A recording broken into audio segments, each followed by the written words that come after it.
Bonjour à nos internautes, bonjour youtubeurs, bienvenue à la Cité de la Mer, ou surtout la projection, la présentation de on l'espère, la future Cité de la Mer à la Seine-sur-Mer, ou surtout dans la rade de Toulon.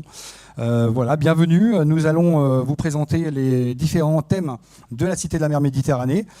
Donc, alors, un parc à thème, des espaces découvertes, l'épopée sous-marine, le sous-marin, le câblier orange, la bouée laboratoire Bora 2, la plongée sous-marine, l'aquarium virtuel en réalité augmentée, la médiathèque et les salles pédagogiques, les métiers de la mer et les savoir-faire, au service de la mer, écologie et préservation de la planète, archéologie et patrimoine, exposition et salons de plongée, des salles de travail, de conférences et de congrès, boutiques, restauration, habitat, maquettes, architecte Thomas Olivier. Ce sont des esquisses faites gentiment par Thomas. On va vous les montrer. Voici un plan tel qu'on pourrait le faire. Il faut savoir ce que vous allez voir maintenant. Ce sont des esquisses, hein, donc ça peut être modifié évidemment. Il y a pas mal d'écueils avant d'arriver à ça. Donc des esquisses, vous voyez un sous-marin, ça prend un peu de place. Nous voyons le bord de mer qui pourrait être comme ça, c'est-à-dire différentes salles dans lesquelles on va retrouver l'ensemble des thèmes qui ont été exposés tout à l'heure. Et puis en arrière-plan, il y avait un projet à l'époque, hein, c'était le projet Quartus de cinéma et comment dire, qu'est-ce qu'on avait derrière? On avait des restaurants et des hôtels. Voilà une vue du dessus. Aujourd'hui, ce sont les ateliers mécaniques, hein, donc qui étaient prévus d'être rénovés. Donc on va voir ce que ça va devenir. Ici, en fait, sur les espaces disponibles tout autour, là, il y avait des parkings. Ici, on a les CNIM, les escaliers mécaniques, hein, l'atelier des escaliers mécaniques des CNIM, aujourd'hui. Voilà, donc voilà le projet tel que nous l'avons présenté. Donc une vue à nouveau de la mer. Voilà à quoi ça ressemble actuellement. Donc aujourd'hui, c'est un terrain vague, hein, avec ici des friches. Hein. Voilà ce qui se passe. Donc voilà le projet qu'on a présenté et que voilà, on verra bien si ça fonctionne. Il faut savoir que ce projet donc, est présenté aux élus, est présenté à vous, c'est important puisqu'il faut absolument que ça remonte, et c'est vous qui devez faire bouger les choses en disant que ce projet vous intéresse ou pas. Et donc à partir de là, on vous présente les friches et puis ce que ça peut devenir. Voilà, donc aujourd'hui, on va vous parler de l'épopée sous-marine et la plongée autonome. Alors il n'y a que moi qui parle, mais ne vous inquiétez pas, hein, je vais passer à quelqu'un très rapidement. L'épopée sous-marine, donc ça fait partie d'une des salles en fait, de la Cité de la Mer. Nous ne pouvons pas nous extraire de la découverte de la plongée sous-marine par nos mousquemers au départ, et chacun doit se les approprier. Ça vient directement, il l'expose régulièrement à la Cité de la Mer de Cherbourg, notre grande sœur, ou notre grand frère, je ne sais pas comment on peut l'appeler. Et puis il faut absolument présenter ce qu'ils ont fait. Donc les mousquemers étaient un groupe d'amis constitué du capitaine de frégate et Philippe Taillez, à l'origine du nom, du lieutenant de vaisseau Jacques-Yves Cousteau, de Frédéric Dumas et de l'ingénieur Émile Gagnant, inventeur du détenteur de plongée. Et oui, avant, on plongeait, mais on était toujours fixé par le fond, on avait directement un narguilé. Et grâce à eux, grâce au détendeur, on est parti avec des blocs de plongée sur le dos. Et à partir de là, on a commencé à pouvoir respirer. Donc le mot mousquemer fut prononcé pour la première fois en public sur l'île des Ambiers. Vous allez voir donc Ricard, monsieur Ricard, qui les accompagnait et qui les aidait souvent. Donc c'est de là que c'est parti, que les fonds commençaient à arriver. À l'occasion de son 70e anniversaire, Philippe Taillez entendait ainsi nommer ce groupe d'amis passionnés de plongée sous-marine. Nous étions unis comme les trois mousquetaires, mais mousquetaires, cela faisait trop terrestre. Alors je propose le terme de mousquemer, raconte-t-il, non sans malice. Comme eux, nous étions 4 avec le mécanicien Léon Vèche, qui tourbissait tous nos engins. De fait, nous avons été de vrais mousquemers. Voilà, la technologie permet des avancées considérables. Les mousquemers ont inventé la plongée autonome et la mise au point des bouteilles de plongée associées à un détendeur qui permet de respirer sous l'eau, utilisée jusqu'à aujourd'hui, où la plongée sous-marine s'effectue avec un mélange nitrox. Il ne s'agira pas d'enfermer les mousquemers dans un musée, mais de montrer l'évolution historique de cette discipline, de son avenir, dont les adeptes, souvent passionnés, sont issus de toutes les catégories sociales. En effet, la plongée, on plonge dans des centaines de millions de personnes plongent aujourd'hui dans le monde. Donc par les mousquemers, le but c'est quand même de parler du départ, hein, c'est-à-dire les mousquemers, et puis de voir son évolution dans le temps. Monsieur Vadebonne nous en parlera tout à l'heure. Il nous exposera un peu la plongée de ses débuts jusqu'à son avenir. Mais grâce à eux, eh bien aujourd'hui, nous pouvons plonger. Voilà les débuts.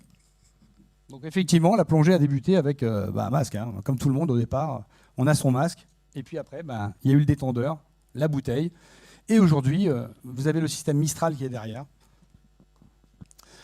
Sous-marin visité sur le quai et navire câblier à découvrir. Alors nous avons eu la chance de rencontrer Emmanuel de Cugis, je dirais le directeur des câbliers Orange, qui nous a fait le privilège de nous faire visiter en fait, l'ensemble de son site, qui est sur Brégaillon, pour dire que c'est important.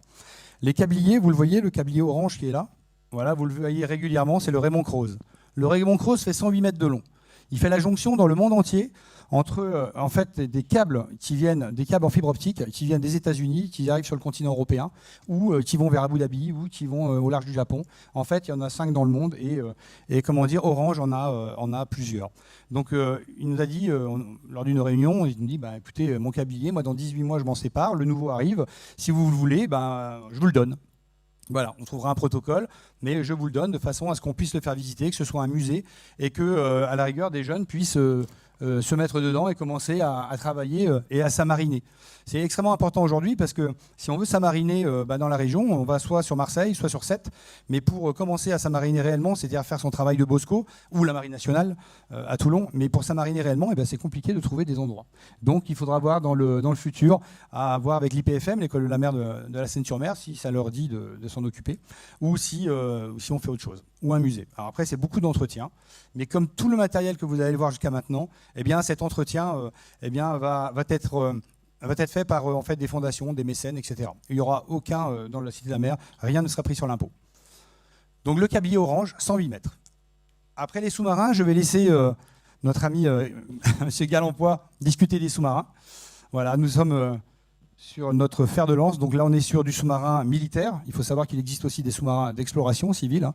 Mais là, on est sur du sous-marin militaire. La base de Toulon est en face. Eh bien, à toi. Bonjour. Alors, je suis le coprésident de l'association 800 tonnes Renaissance, avec mon collègue qui va me rejoindre dans pas longtemps. Son travail le retient. On a commencé ce projet en 2001.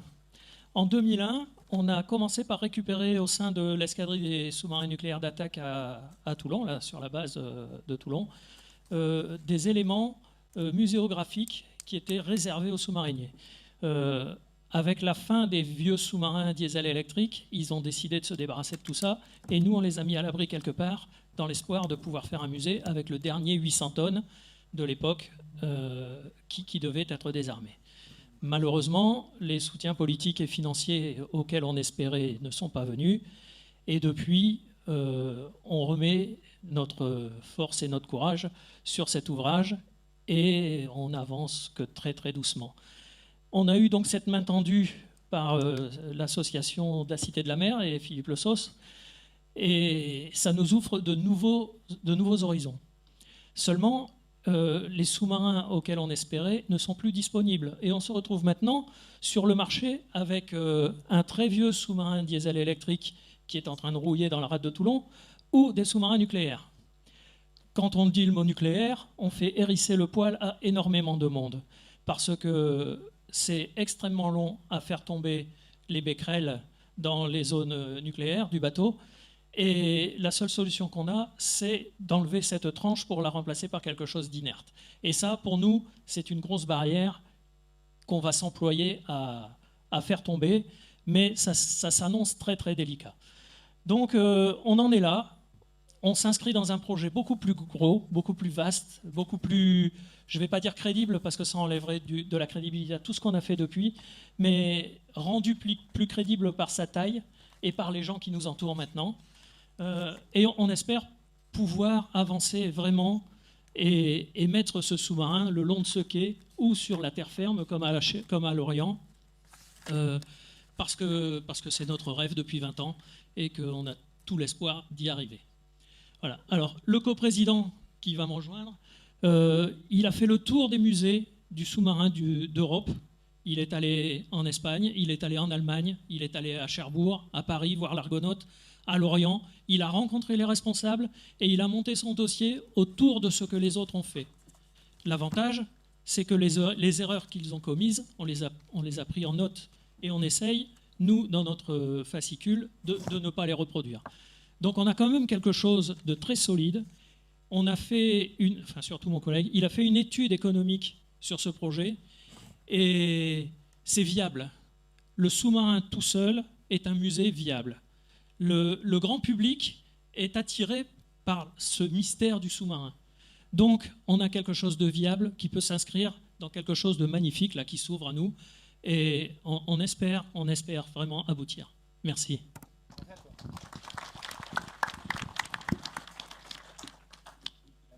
Serge Carl. Bonjour, je m'appelle Serge Carl, je suis biologiste océanographe, natif de la Seine-sur-Mer. Et j'ai donc un bureau d'études qui étudie l'aquaculture, l'environnement marin et les aquariums publics. Donc on est un peu les architectes des fermes aquacoles, des écloseries, des aquariums publics. Et on est installé donc dans la bouée Bora, qui est à la sortie de la Seine, entre la Seine et Toulon. Si vous avez eu l'occasion de prendre le bateau jusqu'à Toulon, sur la droite, après les grands bateaux de croisière, vous avez la bouée Bora qui est posée à terre et dans lesquels on travaille depuis les années 2000. On a installé la bouée Bora dans les années 2000. L'histoire de cette bouée, c'est l'histoire des navires océanographiques et des bouées océanographiques. Dans les années 60, le commandant Cousteau et le musée océanographique de Monaco ont créé cette première bouée, la bouée Bora 1. Bora, en fait, ça voulait dire base océanographique de recherche habitée autonome, ou de recherche autonome habitée. Cette bouée, elle a été construite dans les années 60, en 1962, et elle a duré quelques années. Elle a fini par brûler, malheureusement, un court-circuit. Et c'est dans cette bouée, c'était un laboratoire instrumenté, qu'on faisait les recherches océanographiques et météorologiques avant que les satellites n'existent. Donc, dans les années 67, elle a donc brûlé, et l'IFREMER, anciennement le CNEXO, ont lancé un nouveau projet de bouée de recherche océanographique habitée et autonome, et c'est donc la bouée Bora 2 qu'on a récupérée. Nous, on a récupéré la partie habitable, qui fait 10 mètres de diamètre et 15 mètres de haut. Cette bouée était flottante au large de Toulon, de Marseille et entre la Corse et Nice. Et elle a œuvré pendant une dizaine d'années, de 1973 à 1978. Donc dans cette bouée, on faisait de la recherche océanographique, des expérimentations. On lançait des ballons-sondes météorologiques. Et donc, on a récupéré cet engin qui était remisé et on a installé notre bureau d'études et on accueille des entreprises, dont l'entreprise de Sylvain Julien, qui vous exposera tout à l'heure sa spécialité dans la robotique sous-marine. Et nous travaillons sur la conception de projets, de fermes aquacoles, d'aquariums publics, de musées. Et à ce titre, on a travaillé sur le musée de Cherbourg, sur la cité de la mer de Cherbourg. On a fait avec la COMEX les pré-études pour ce projet. On a fait plusieurs extensions de l'aquarium du Gros-du-Roi.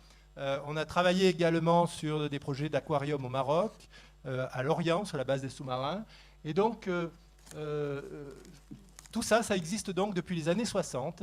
Et ça continue d'exister puisque on a le même principe qui va être mis à l'eau par Jean-Louis Etienne, le Polarpod, qui est le même principe, c'est-à-dire une bouée flottante qui, elle, va dériver dans l'Arctique et qui sera chargée de faire des mesures océanographiques et d'observer le milieu marin sur du long terme, dans une base habitée tout à fait stable.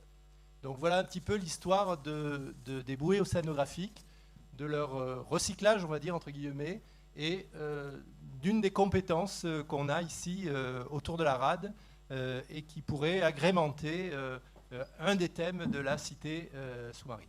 Je voulais dire simplement, pour appuyer ce que disait Philippe, que le but de cette cité sous-marine, c'est d'en faire un centre de culture scientifique et technique de la mer.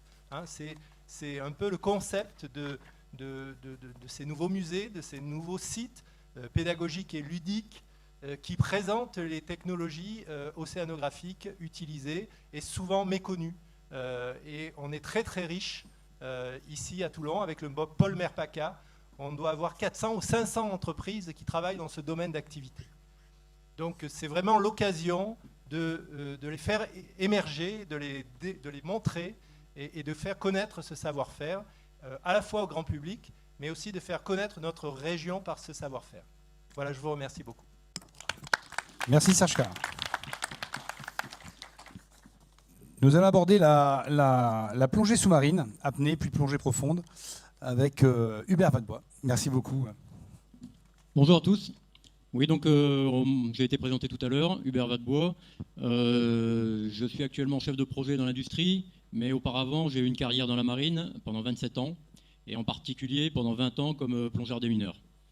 À la fin de ma carrière, j'ai eu la chance d'être commandant de la Cefismer. La Cefismer, c'est la cellule de plongée humaine et d'intervention sous la mer. Et tout à l'heure, on a vu les images des mousquemers.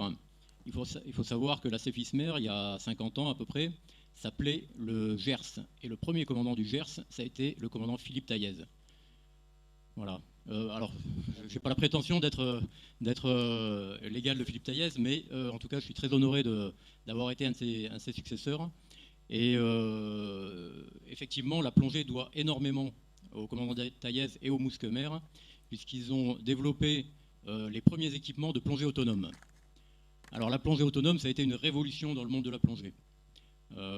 Avant la plongée autonome, avant leur découverte, les plongées qui étaient réalisées étaient des plongées plutôt statiques, où effectivement les plongeurs étaient équipés un peu avec ces équipements-là, et plutôt l'équipement du milieu, le casque de pied lourd, le fameux casque de pied lourd.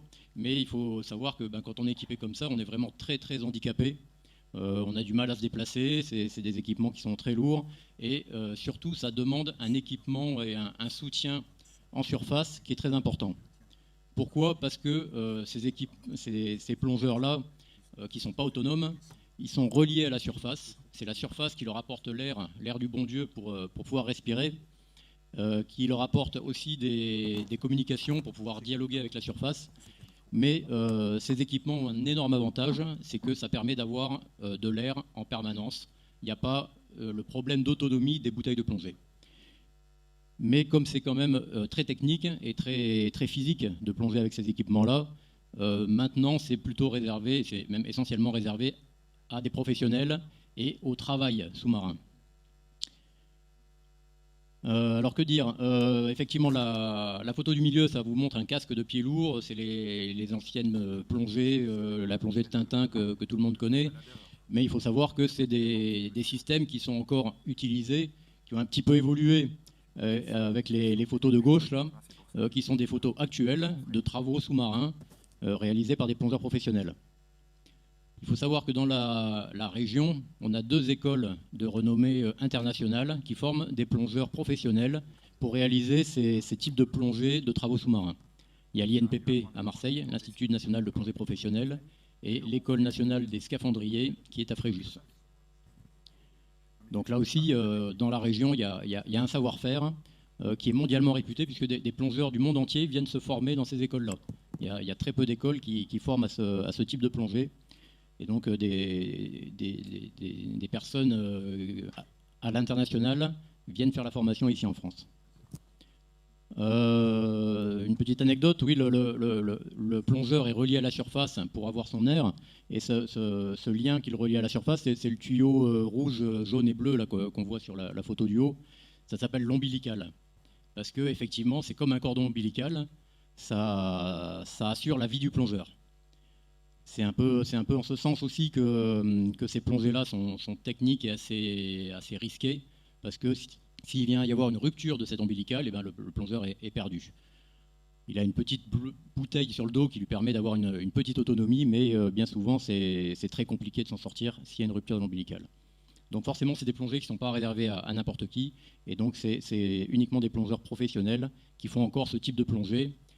Mais ça permet de réaliser des travaux qui sont très durs, très pénibles, parce qu'ils ont de l'air en permanence, ils ont une autonomie qui est quasiment illimitée, si ce n'est que quand on est sous l'eau, on est soumis à la pression, et donc le corps ne peut rester qu'une certaine durée, parce que son organisme va se charger en azote, puisque l'air qu'il respire est mélangé, il y a l'oxygène et l'azote va se dissoudre dans les tissus, et lorsqu'il va avoir besoin de remonter, pour éliminer cet azote, il va devoir remonter très lentement. C'est ce qu'on appelle les remontées avec des paliers de décompression.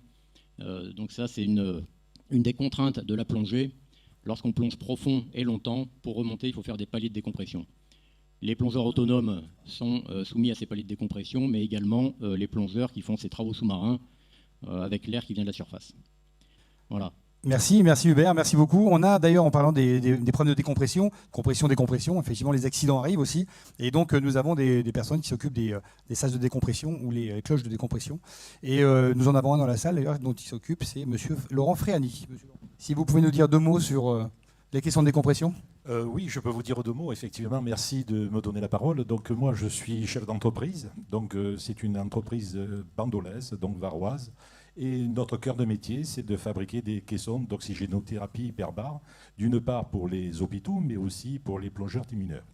Donc il est vrai, pour reprendre les arguments de l'intervenant, du dernier intervenant, eh bien, effectivement, les paliers de décompression, il est nécessaire de les faire, donc, bien évidemment, dans l'eau pour donc, dissoudre donc, les bulles d'air dans le sang. Si toutefois les bulles d'air ne sont pas dissoutes dans le sang, eh bien, c'est l'hémiplégie. Donc, il faut faire très attention avec cela. Et pour pallier donc, à ces différents problèmes, donc des caissons de décompression. Donc la décompression se fait à l'extérieur, donc sur une plateforme, sur un quai, etc. Et à partir de là, donc tout se passe pour le mieux. Donc dans le projet des sous-marins, donc nous avons fait communément avec la Marine nationale et notamment pour le projet Barracuda, donc un caisson hyperbare, donc pliable, qui sera donc avec les commandos Hubert déposé et remis en service donc à l'intérieur de ce sous-marin. Voilà. Merci beaucoup, monsieur Laurent Merci. Fréani. Moi, j'ai eu à subir ces questions de décompression, puisqu'en fait, j'avais fait un accident de plongée à l'époque à Brest. On plongeait dans une eau à 8 degrés, avec des tenues qui étaient un peu spéciales à l'époque.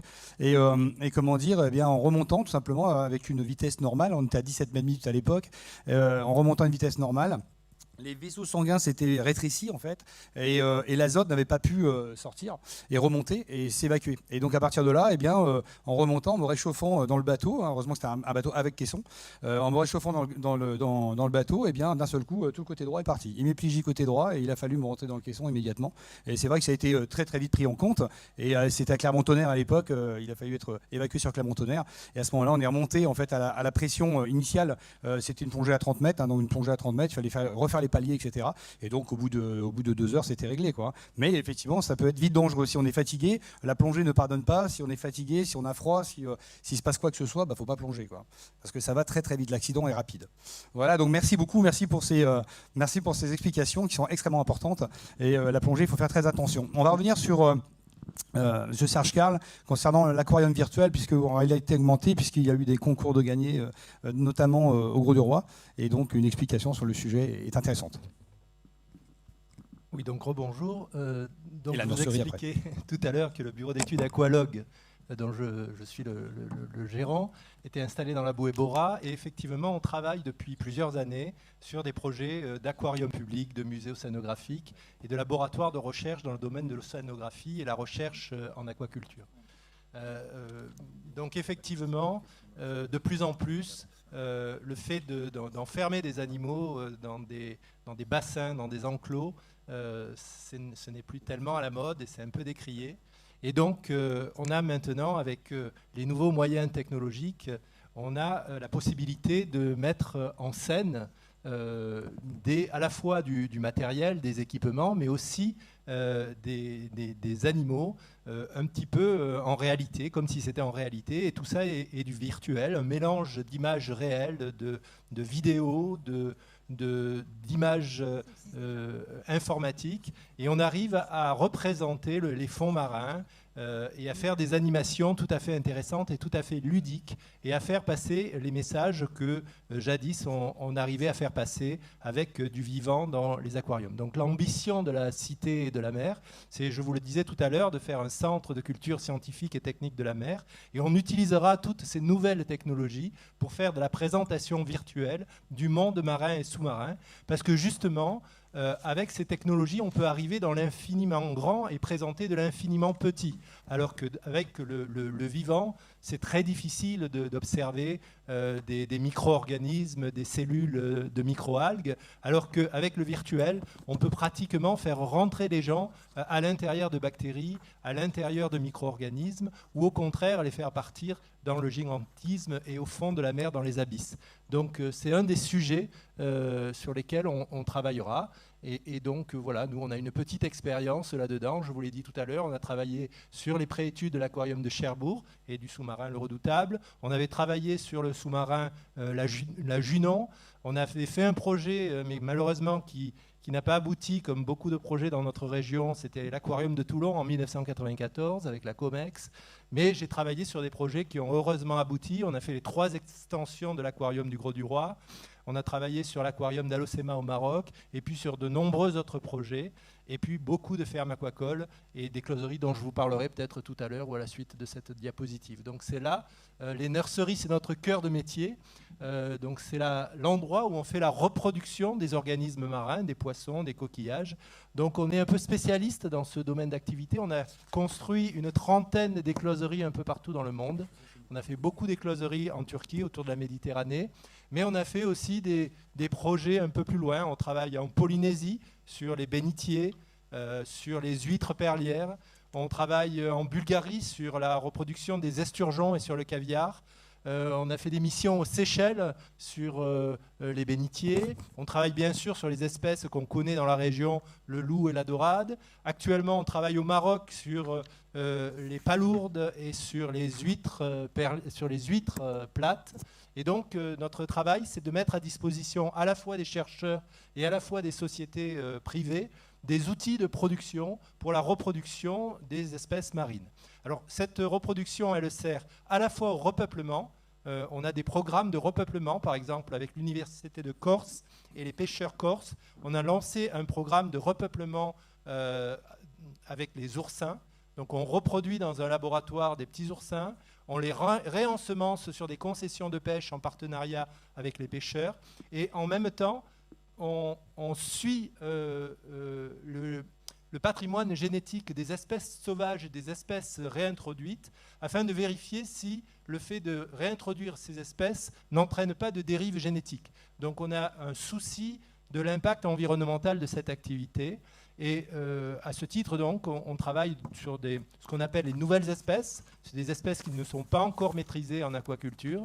Et on essaie de nous fournir les outils à la fois pour faire la recherche et le développement de ces process de reproduction et à la fois pour développer des process de production en masse pour faire de l'élevage. Parce que c'est avec l'aquaculture qu'on nourrit la planète maintenant. Il faut savoir que les espèces d'eau douce, qui sont plutôt herbivores, nourrissent à plus de 50% la population par rapport à la pêche. La pêche représente moins de 50% de la production halieutique. C'est l'aquaculture maintenant qui tente à remplacer cette production halieutique. Voilà, je vous remercie. Merci Serge. Des questions peut-être? Le sujet a plu. Vous avez des questions peut-être sur le sujet? Pas du tout, personne? Non. Alors effectivement, le temps n'est plus à enfermer de grands animaux, en fait, hein, requins, dauphins, etc. On en a toujours. On a remarqué effectivement que nous avons vu que les dauphins enfermés, que les épaulards enfermés, etc. n'étaient plus à l'ordre du jour. Il faut passer à autre chose et on a la chance d'avoir aujourd'hui des aquariums virtuels qu'on peut créer. Aujourd'hui, on a la chance de pouvoir les développer et on peut aller vers l'au-delà et se trouver carrément au milieu, au sein de ces animaux marins ou autres, et dont le but est de présenter ça. Donc on arrivera effectivement dans des aquariums.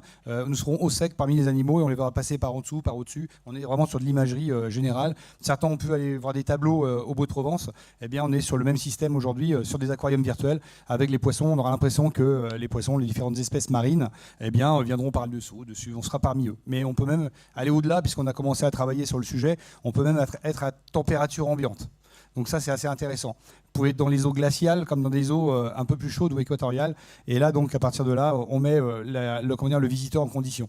Donc ça, c'est assez intéressant comme piste. Nous allons laisser la parole à Madame Senouillet concernant justement la médiathèque, les salles pédagogiques ouvertes aux écoles. La pédagogie est essentielle au sein de cette Société de la mer, puisque c'est le rapprochement des élèves, des étudiants avec les grands scientifiques. Il faut donc que nous puissions les rapprocher facilement. Il faut une médiathèque. Et là, je vais laisser la parole à Aline. Je crois qu'on a pas mal de matières thématiques à traiter avec les jeunes et les élèves.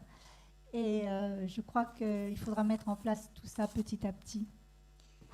Bon, c'est intéressant de pouvoir avoir une approche avec nos jeunes, que ce soit dans l'information, dans l'échange avec les scientifiques, dans les technologies nouvelles maritimes, dans la sensibilisation à la protection de la Méditerranée. Donc, je crois que ce sera un bon travail. Et j'espère de tout cœur que ça réussira. Je vous remercie. Je voudrais vous dire quelque chose qui est une confidence que vous nous avez faite. Vous nous avez remis 2 classeurs. Quand vous étiez encore en fonction, vous avez eu l'idée de la Cité de la Mer, même une cité scientifique. Vous avez interrogé tous les élus, sans exception, on vous a fait des réponses en disant que le projet est très, très intéressant. Et quand vous avez vu que nous travaillons sérieusement avec des gens d'horizons différents, vous avez dit il faut que je les rejoigne. Alors là, vous abordez un problème de fond. Arriver à mettre tout le monde autour de la table pour un grand projet d'intérêt général. J'allais dire, ça n'engage que moi, mais qui vont au-delà des égos. Parce que c'est comme ça qu'on arrive à faire des progrès. Et souvent, je dis, moi, comme exemple, que lorsqu'on n'est pas capable de ça, on passe à côté de quelque chose. Et moi, ce que j'ai vu, c'est que le Bill Gates, il était français. Je l'ai côtoyé. Il a dit, à un moment donné, il s'appelle M. Moreno. J'avais 20 et quelques années, et il y avait le procédé Innovatron.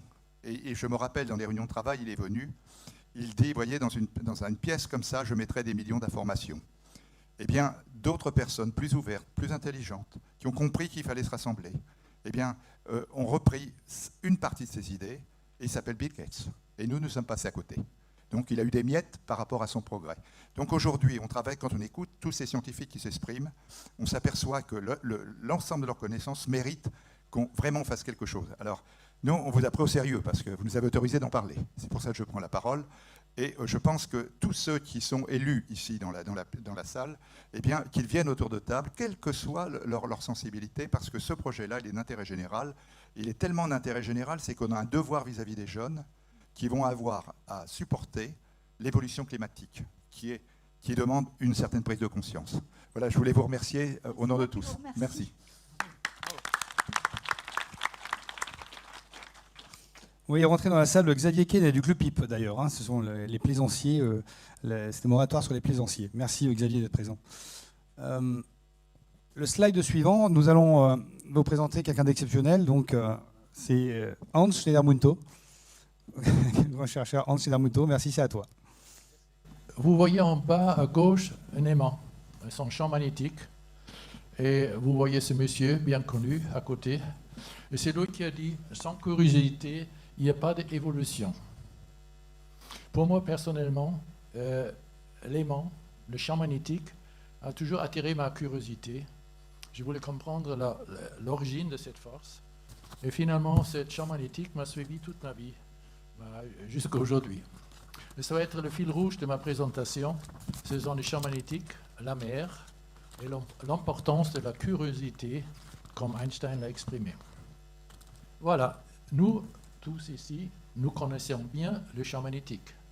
Le champ magnétique existe depuis toujours, c'est le champ magnétique terrestre qu'on peut symboliser par cet aimant au centre. Voilà. Et ce champ magnétique, juste comme parenthèse, nous protège aussi contre tout le rayonnement de l'univers.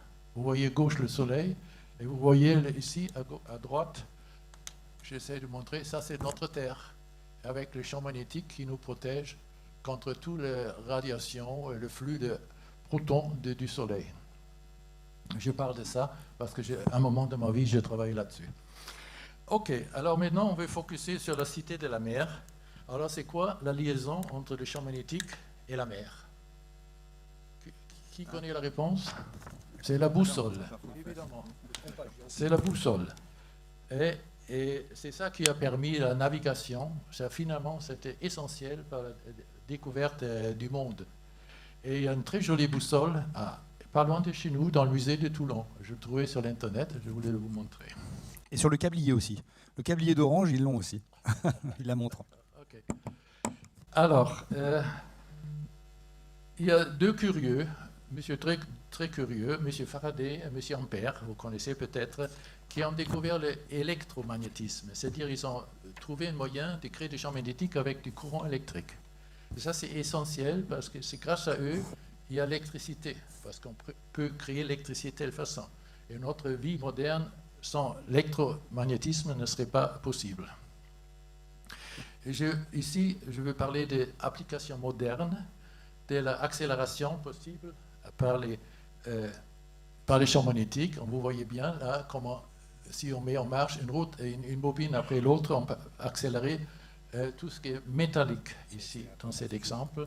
Et ça, c'est utilisé pour des canons, pour des catapultes et pour des porte-avions, par exemple. Mais aussi, on peut aussi utiliser les champs pour la propulsion d'un bateau. Je vous montre le principe ici. Ça a l'avantage il n'y a pas d'hélice, il n'y a pas une force transmission de la force locale, mais sur toute la surface du bateau, la surface en bas. Et il n'y a pas de bruit, il n'y a pas de vibration. Il y a une protection optimale de la faune et de la flore. Et les Japonais ont commencé le travail là-dessus. Ici, vous voyez le type d'aimant qu'il faut pour créer le champ magnétique qui est nécessaire. Et ça tombe bien parce que ça, c'est une configuration qu'on appelle dipôle. Et c'est précisément ce qu'on utilise au CERN pour l'accélération des particules. Et mes amis à CERN m'ont promis qu'on veut bien nous prêter ou peut-être aussi donner un aimant comme ça. Comme ça, on pourrait faire une démonstration de ce principe. Et aussi, pour les spécialistes d'entre vous, peut-être les scientifiques, c'est très similaire cet effet Hall. On a travaillé là-dessus dans le laboratoire des champs magnétiques intenses à Grenoble. Et c'est un collègue allemand qui a gagné le prix Nobel sur cette question. Alors, pourquoi je raconte tout ça? Pour vous montrer l'importance de la recherche. Nous, ici, je joins ces groupes en espérant qu'on peut créer un musée et qui n'est pas comme les autres, beaucoup d'autres musées qui sont démodés ou pleins de poussière où les enfants s'ennuient. Nous, on veut, comme mes collègues ont déjà proposé, créer un centre actif, dynamique, attractif, ludique, essentiellement avec le but de créer la curiosité. Ça, je le vois comme un déclencheur de la curiosité. Et pourquoi? Parce qu'une fois la curiosité réveillée, l'homme est fait comme ça qu'il veut trouver l'explication d'un phénomène, le comprendre, l'approprier, l'utiliser. Et c'est l'évolution humaine qui marche comme ça. Alors on voit ça comme une pépinière de la recherche, essentiellement pour motiver la jeunesse de poser des questions et aussi animer pour trouver des réponses. Moi je rêve d'une plateforme multinationale, scientifique, éducative et culturelle, avec des salles de conférences, de travail où on peut tenir des congrès. Je sais par propre expérience, un congrès, c'est une affaire lucrative. Il y a des retombées financières pour la ville et aussi pour son renommée. Je pourrais vous donner immédiatement une dizaine des amis qui seraient d'accord pour donner des conférences. Je vous donne seulement un exemple. Mon beau-frère, le professeur Pierre à Grenoble, il a proposé une façon de désamianter un bateau. Vous vous rappelez peut-être l'histoire avec le Clemenceau, qui était une procédure très dure, très longue, très chère. Mais on peut faire mieux. On peut faire ça avec un plancton, du plancton. Notre idée, ça serait par exemple utiliser l'énergie des vagues pour créer l'électricité, en respect de l'environnement, évidemment. Alors pour finir, je reviens à M. Einstein. Créer la curiosité, sans elle, il n'y a pas d'évolution. C'est ça, l'activité, pas seulement magnétique, de ce projet. Je vous remercie. Merci Hans, merci beaucoup. Effectivement, nous pourrions faire une soirée complète avec Hans, qui a plus de 30 000 citations sur Google. Donc voilà, on a vraiment des records du monde. Voilà, vous voyez, il y a des pistes à suivre. Alors, l'intérêt de la Cité de la Mer, c'est ça, c'est de pouvoir faire venir les chercheurs du monde entier et de travailler sur des sujets bien particuliers dans le monde maritime. On n'a pas besoin d'aller chercher ailleurs. Et dans ce monde maritime, tout ce qui est dédié au maritime doit absolument être présenté. Donc une pépinière de recherche, une salle des congrès, donc serait très importante ici sur la rade de Toulon. Tous les chercheurs sont autour de notre rade. On en a des milliers. C'est pas pour dire des dizaines, on en a des milliers. Qui ne veulent qu'une chose, c'est de présenter les sujets et de faire en sorte que ça avance. Donc il faut absolument arriver à ça. Nous a rejoint dans la salle Jean-Hugues Loret de Télécom, si tu veux nous dire un petit mot, de Télécom, qui est un incubateur de Fab Lab. Donc quand on parle de la recherche, il faut aussi derrière des Fab Labs, il faut absolument mettre en avant ces recherches.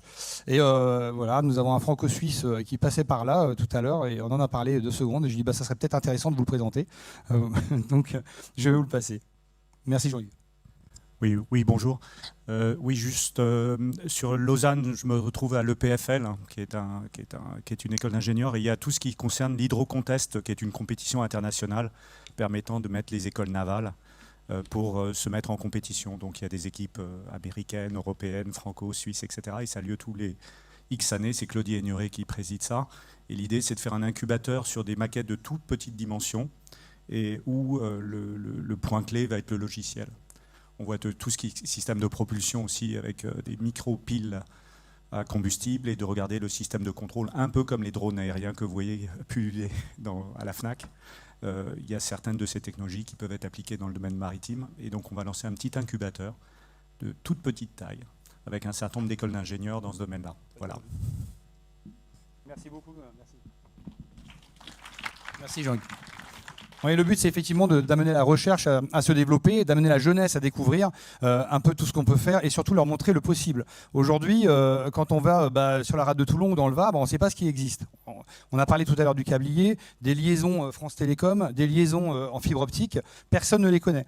Quand on parle des neutrinos, c'est ce qui nous traverse tous les jours, qui traverse la planète, qui vient de l'espace, eh bien, il y a le MIO, ça s'appelle, qui est au large du Levant. Ce sont des grosses bonbonnes en verre qui sont aujourd'hui stockées chez Faucélève à Brégaillon. Et ces grosses bonbonnes en verre ont des capteurs à l'intérieur qui vous permettent en fait de récupérer ces neutrinos, ces particules qui viennent de l'espace, et après d'en faire une énergie. Enfin, on verra ce que ça donnera. Pour l'instant, on est sur de la recherche fondamentale. Mais tout ça, c'est ici, quoi. Tout ça, c'est ici et personne ne le sait. Donc il est temps qu'on mette en valeur tout ce savoir-faire maritime, et puis ces gens qui viennent de l'extérieur, toutes ces personnalités qui sont ici sur notre territoire, parce que tout le monde vit à la Seine-sur-Mer, toutes ces personnalités qui sont sur notre territoire et qui ont envie de retransmettre. Et c'est l'objet de la Cité de la Mer. C'est donc quelque chose de ludique, scientifique, mais il faut absolument que ce soit un objet de transmission. Tout à l'heure, nous avons discuté rapidement du côté Cité de la Mer, qu'est-ce qu'elle fait là? Pourquoi elle serait là? Urbanistiquement parlant, ça tient la route. Vous avez la porte des anciens chantiers, on retrouve l'histoire. On a le casino dans lequel nous sommes, les formes dans lesquelles les bateaux étaient lancés. Et puis il y a une école de la mer, l'IPFM, qui est juste à côté, qui doit se dédier à fond au maritime. Donc ça, c'est encore un autre débat, mais elle doit se dédier à fond sur le maritime. Et ensuite, après, vous auriez cette Cité de la Mer. Et après, vous avez les chantiers navals nouvelle génération. Vous allez de Détory, du chantier Détory, jusqu'à Monaco Marine. Tous ces chantiers, nous avons le soutien de tous ces chantiers.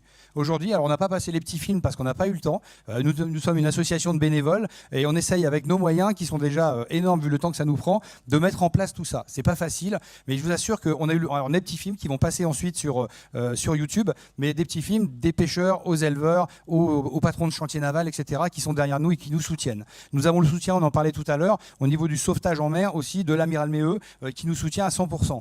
Vraiment, ce sont des possibilités aujourd'hui immenses qui sont à notre portée, puisque c'est ce sont les dernières années où nous sommes appelés à faire quelque chose sur ce territoire. Pourquoi? On en a parlé tout à l'heure brièvement, c'est que nous avons dans les 3-4 prochaines années du matériel déclassé qui peut être récupéré. Donc matériel déclassé, tout à l'heure tu as parlé effectivement, comme M. Gallampoix a parlé tout à l'heure des sous-marins qu'on allait laisser partir. Il y en a 2 qui ont été déconstruits à Brest. À côté, il y a l'Agosta qui est à l'intérieur, qui est dans l'arsenal actuellement. Des SNA, les sous-marins nucléaires d'attaque, qui vont être envoyés à la casse tous les 2 ans, remplacés par les Barracuda. Donc nous sommes sur une époque charnière, tant dans le domaine du militaire que du civil. Les sous-marins d'exploration vont être à la casse aussi. Des plans de relance aujourd'hui sont en activité, de façon à remplacer ce matériel et avoir du matériel neuf. Donc nous, dans cette Cité de la Mer, nous pourrions récupérer ce matériel déclassé et le présenter au grand public. Ça, c'est l'intérêt. Et là, c'est une époque charnière. Pourquoi? Parce qu'il y a le foncier disponible et le matériel qui va être disponible. Après, ça sera terminé. On n'aura plus ces possibilités. Donc, c'est pour ça qu'on vous présente aujourd'hui ce projet. Et c'est pour ça que, vous voyez l'engouement que ça crée, puisqu'on n'a pas terminé, vous allez voir, l'engouement que ça crée et l'effervescence que ça crée autour de ce thème de la Cité de la Mer, dont le nom changera, comme je vous l'ai dit tout à l'heure. Ça fera partie on aurait dû le faire avant, mais en fait, c'est le protocole sanitaire qui nous a pas permis de le faire, puisqu'on veut faire un appel à concours concours des élèves et des étudiants sur le nom de cette future Cité de la Mer en Méditerranée. Voilà, donc écoutez, on va passer à la suite. Mais Philippe, si tu me oui. permets, pourrais-tu parler de la qualité des échanges que nous avons avec les institutions et à titre d'exemple, durant le Covid, parce que ça n'a pas été facile, Ouais. je citerai rien que la visioconférence avec les plus hauts responsables du CNES. Si tu veux dire quelque chose. Voilà, écoutez, avec le CNES, c'est pas compliqué. On n'a aucun protocole d'accord. On n'a que des contacts. Tous les chercheurs du monde entier, pratiquement, sont émerveillés et disent c'est ça qu'il faut faire. Il faut absolument le faire. Tous les chercheurs de tous ces instituts publics et privés nous disent mais il faut absolument nous montrer, quoi. On est aujourd'hui, il y en a plein qui partent à la retraite et qui disent mais mon métier, je veux le montrer absolument. J'ai créé ça, les sonars, l'ensemble de tout ce qui est aujourd'hui présenté autour de la rade de Toulon, les drones, les créateurs des drones, tous ces gens-là ont envie de montrer ce qu'ils savent faire. Et donc il leur faut une cité, je m'entends, il faut un lieu où on peut montrer tout ce savoir-faire français. C'est un savoir-faire français maritime. Donc derrière, il faut absolument le montrer. Et les échanges que nous avons eus, effectivement, les derniers, c'était avec le CNES. Nous avons eu le Centre national d'études spatiales. Je l'ai dit tout à l'heure, nous allons partir des abysses et aller aux étoiles. Nous couvrons toute cette partie-là. Donc des abysses, c'est l'Ifremer. Donc là, on a quelqu'un qui est en contact, Jean-Yves Nicolas Lemeur, ancien secrétaire d'État, qui est en responsabilité sur ce sujet. Et ensuite, on attend toujours les courriers et les approches. Et puis le CNES, on les a eu en visioconférence durant au moins 1 heure. C'était dans la bouée Bora d'ailleurs.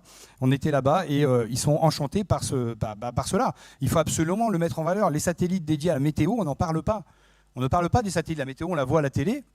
Mais il faut savoir que ce sont des satellites qui sont en l'air et des gens et des algorithmes qui sont mis en place pour nous sortir des éléments intéressants.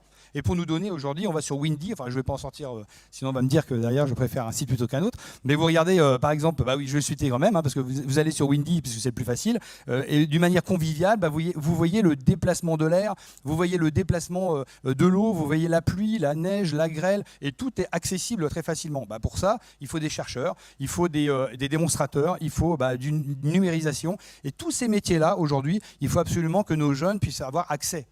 C'est-à-dire qu'aujourd'hui, on se dit, tiens, c'est super, ça existe, ou alors je ne sais pas que ça existe encore. On parlait des câbliers et de la fibre optique, on ne savait pas qu'on pouvait, il faut des formations sur fibre optique. Aujourd'hui, Orange fait sa propre formation. Tout ça, il faut absolument qu'ils aient accès.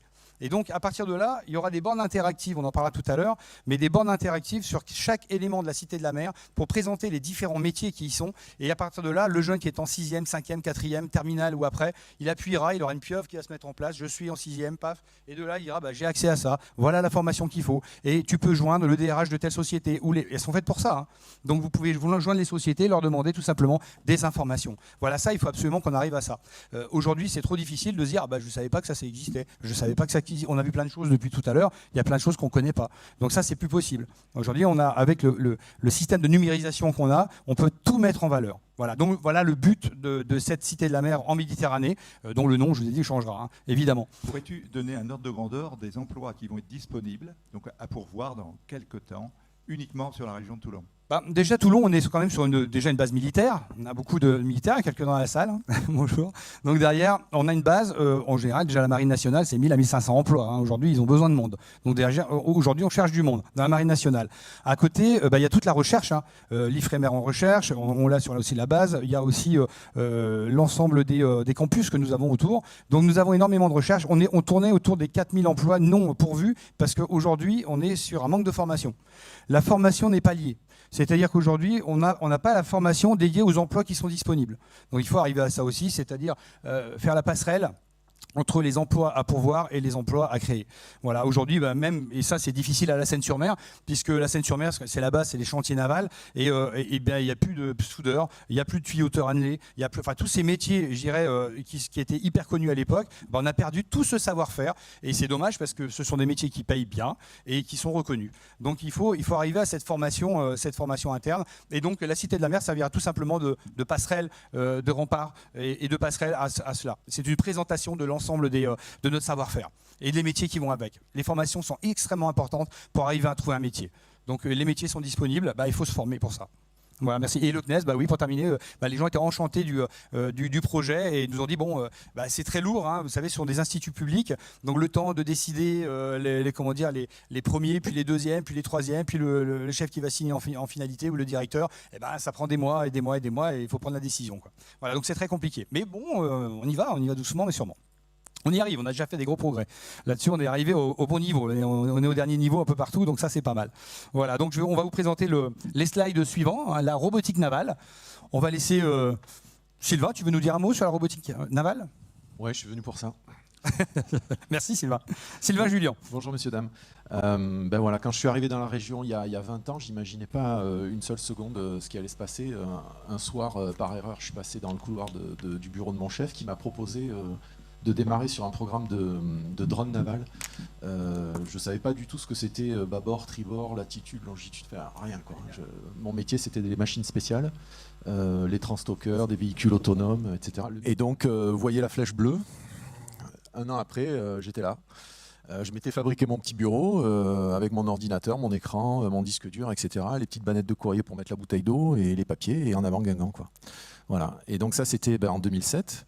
Ça servait à faire l'entraînement au tir, à la lutte asymétrique aussi des forces navales, donc à permettre à des tireurs d'élite ou des tireurs un peu moins d'élite avec des grosses mitraillettes de s'entraîner à tirer sur des cibles à 25 nœuds, et ça a lieu très régulièrement au Levant depuis plus de 10 ans. Vous voyez, donc c'est des choses qu'on ne sait pas, et pourtant ça existe et pas loin de chez nous. Je ne sais pas si sur la première photo vous avez reconnu l'arrière-plan, mais on est vraiment chez nous. C'est de la robotique globale et on pense local. Voilà. Donc là, on est un peu plus loin. Si vous reconnaissez la montre, elle est là. C'est à La Spezia, dans une base de l'OTAN, où on faisait des démonstrations. Ça, c'est tout de suite après, avec Eka Robotics, qui a lancé son programme de drone naval scientifique. Les premières applications étaient militaires, pour faire du déminage, mais aussi des surveys, enfin des mesures sous-marines acoustiques qui permettent de donner des images. Vous avez un exemple ici, là. Je ne sais pas si vous reconnaissez le Louvre.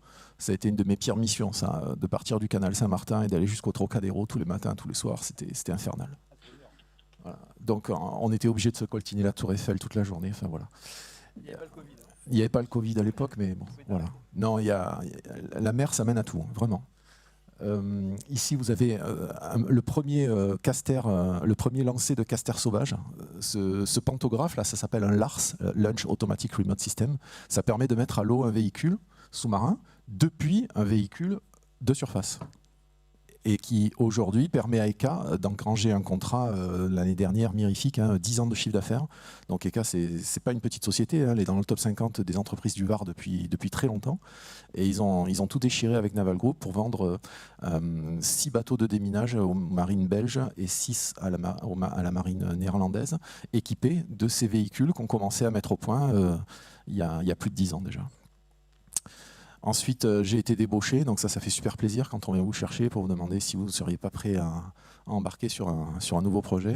Et donc là, je ne sais pas si vous reconnaissez le lieu, la grue. Ben, c'est le casino Joa en construction, on est juste en face. Vous voyez, donc c'est toujours dans le coin. Ici, c'est le quai de Brégaillon de la CCIV, en face de la Bouée-Bora 2, où j'habite avec Serge. Ce bateau-là, c'est le Pourquoi pas, le fleuron de l'Ifremer. Donc pareil, lancé de drone sauvage. Bon là, j'ai changé de taille. J'ai commencé, c'était 40 nœuds, 2 tonnes 6. À la fin, à l'âge aidant, enfin, c'était 30 tonnes, mais 4 nœuds. Voilà. C'était un peu moins sexy, mais ça a déménagé. Alors ça, c'est une photo qui me tient particulièrement à cœur parce que j'ai réussi à regrouper 2 des 3 drones navals sur lesquels j'avais travaillé à l'époque. Voilà. Là, c'est juste en face de chez nous, là, chez Foslev Marine, je ne sais pas si vous connaissez, derrière Ifremer. J'ai installé le site industriel de Kieta à l'époque, où ils sont toujours d'ailleurs, avec leur... Ah oui, pardon. Donc ça, ce sont des tracteurs de la mer. C'est-à-dire que le seul objectif de ce drone, c'est de tendre un câble de prospection acoustique sous-marine qui est là, de le tendre sur 8 km de long. Et grâce à des ballasts, on arrive à l'immerger entre 30 et 100 mètres de fond avec une déviation, c'est-à-dire un écart de moins d'1 mètre sur 8 km de long. Des engins comme ça, on en met jusqu'à 10 en parallèle. Et au-dessus de ça, on fait passer un bateau qui fait ce qu'on appelle un parcours du laboureur. Le nom scientifique, c'est le boustrophédon. Vous aurez appris un mot comme ça aujourd'hui. Donc, c'est des segments de droite avec des demi-cercles, et ainsi de suite. C'est le moyen le plus rationnel de couvrir toute une zone. Et ça envoie des explosions sous-marines avec de l'air comprimé qui peuvent pénétrer jusqu'à 10 km à l'intérieur de la croûte terrestre. Et comme dans tous les systèmes acoustiques, les radars, etc., les sonars, on mesure l'écho.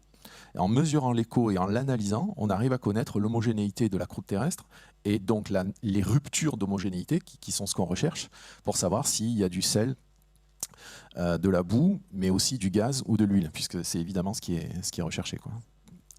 Mais le tout en faisant attention aussi à l'environnement, parce que de plus en plus, ces sociétés-là essayent de faire attention, c'est-à-dire en créant des nuages de bulles en fait, autour des implosions, de façon à éviter que des espèces marines soient autour. Donc là, ça devient intéressant, puisqu'en fait, l'environnement retrouve aussi son fer de lance, et ces sociétés-là sont obligées, du coup, elles de évoluent mettre avec énormément l'époque, de moyens sur la problématique de l'environnement liée effectivement à la découverte. En 2016, j'ai eu l'opportunité de prendre ma liberté et de me mettre à mon compte. Donc j'ai démarré sur ce que je savais faire, de la robotique navale, des essais à la mer. Et puis voilà, donc un de mes tout premiers projets a été d'installer un pilote automatique dit Dynamic Positioning System, c'est-à-dire c'est pas juste la barre qui est pilotée, c'est aussi les gaz. Et je pilotais le bateau depuis mon smartphone. C'est un bateau de 15 mètres de long qui appartient à la DRASM, c'est l'organisme français qui est responsable de l'archéologie, des recherches archéologiques sous-marines. Ils sont basés à Marseille. Là, c'était un autre petit projet qui nous amenait jusqu'à Fort Lauderdale aux États-Unis, en Floride, pour le nettoyage de la mer avec OceanNet, dont M. Philippe Demont, qui était mon deuxième client, est assis là. Merci Philippe. Voilà, ça c'est ce qu'on voulait faire avec. C'est pour vous montrer que les drones peuvent être agglutinés ensemble pour arriver à créer ce qu'on appelle des essaims, c'est-à-dire un travail coopératif de machines les unes avec les autres. Ça existe dans l'air, mais ça existe dans tous les éléments, sous l'eau et sur l'eau. Voilà. On a pu aussi investir dans une vedette, petite vedette Quicksilver, qu'on a dronifiée, c'est un néologisme que j'ai inventé.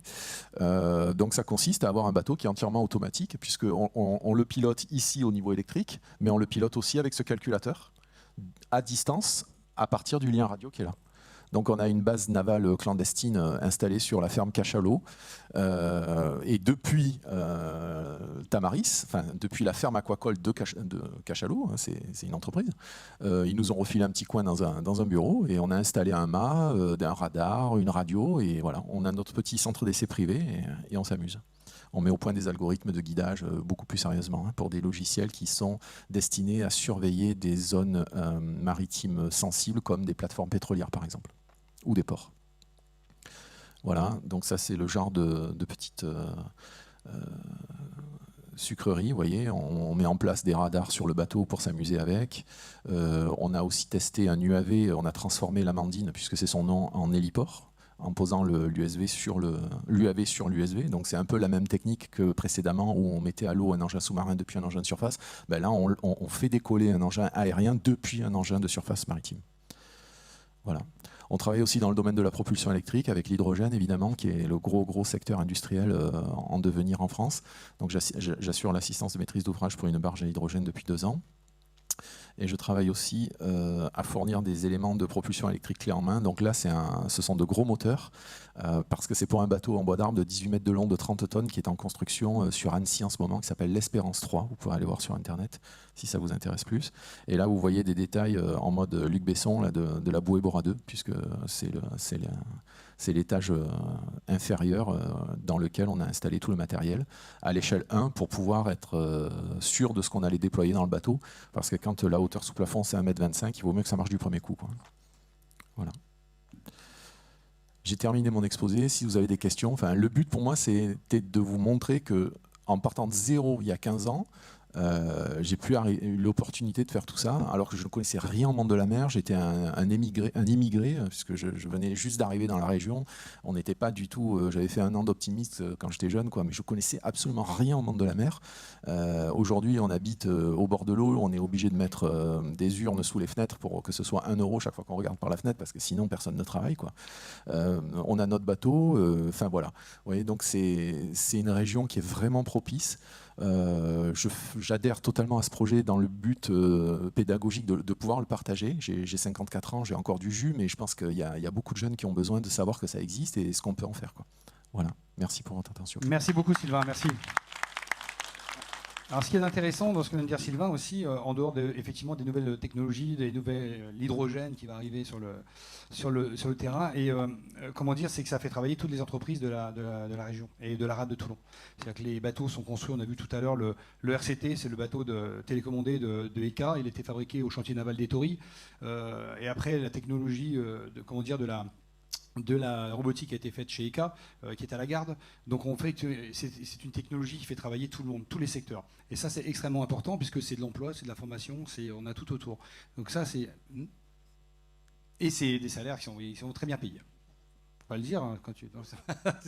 Et c'est très bien payé. Donc merci beaucoup Sylvain, merci pour cet exposé. Non mais très sérieusement, avant on avait des primes pour aller au charbon, des choses vraiment pour la soudure, des choses dures.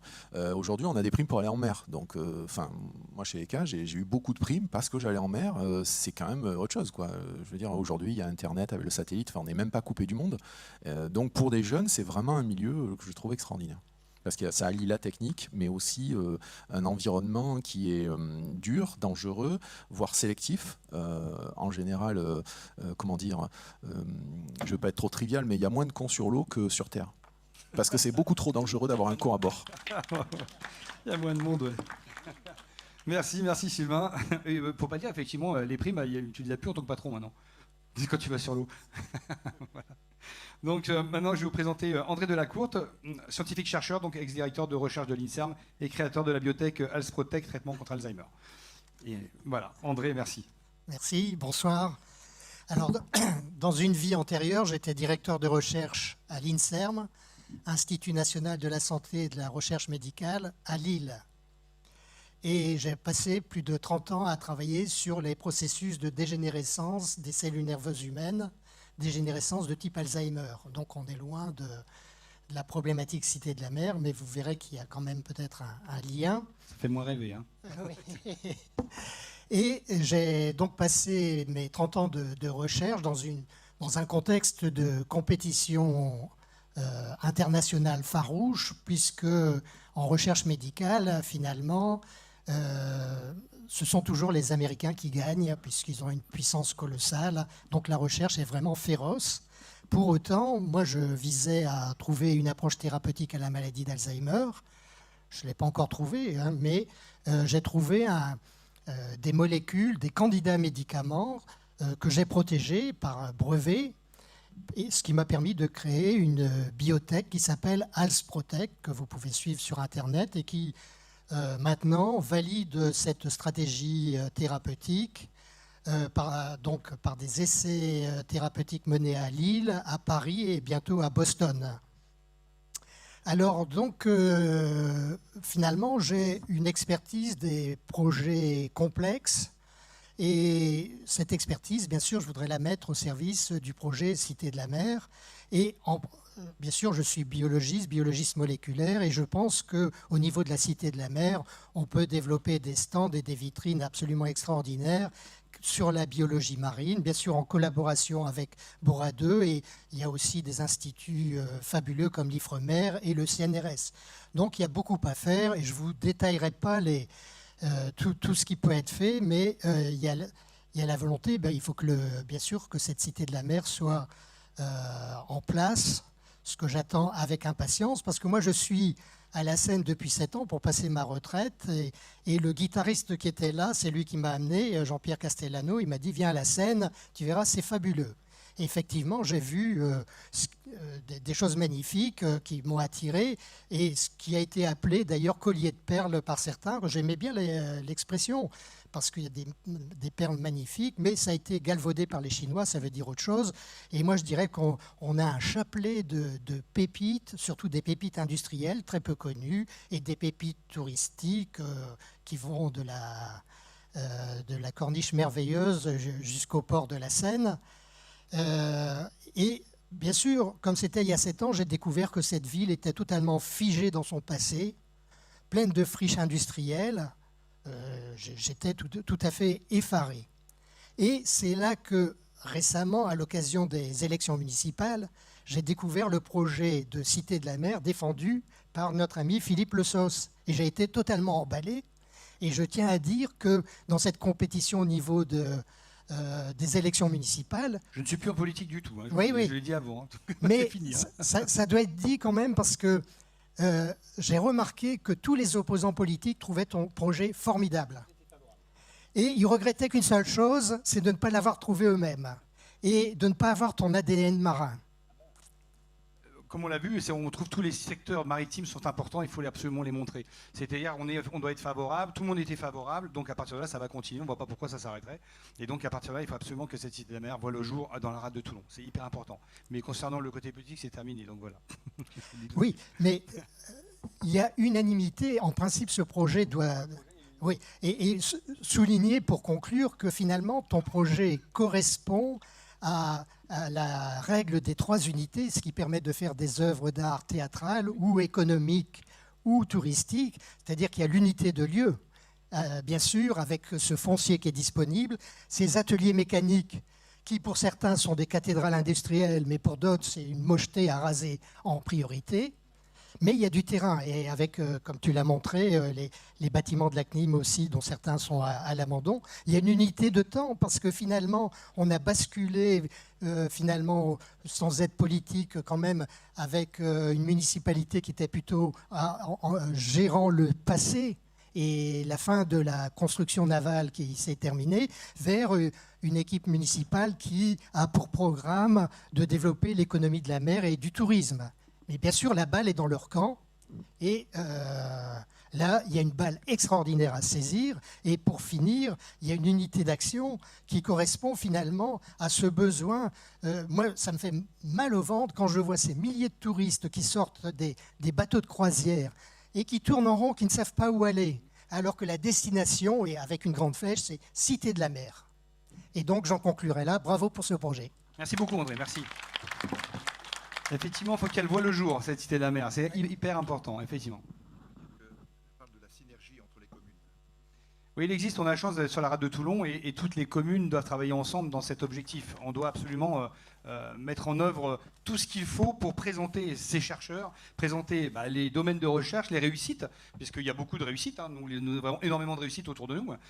Et donc là, c'est extrêmement important. Il faut absolument le mettre en valeur, montrer, amener la jeunesse à y aller. On a des universités de renom sur Toulon, CITEC par exemple, hein, dans le milieu maritime. Ici, on a l'IPFM, il faut absolument qu'elle monte en puissance. Et puis vous avez un peu plus loin d'ailleurs, même sur Sifour, qui n'est pas dans la rade de Toulon, on peut en parler. Vous avez un lycée professionnel dont le proviseur Jean-Philippe Toujas en fait, mais alors est dédié à 100% à la mer et l'un de nos soutiens aussi.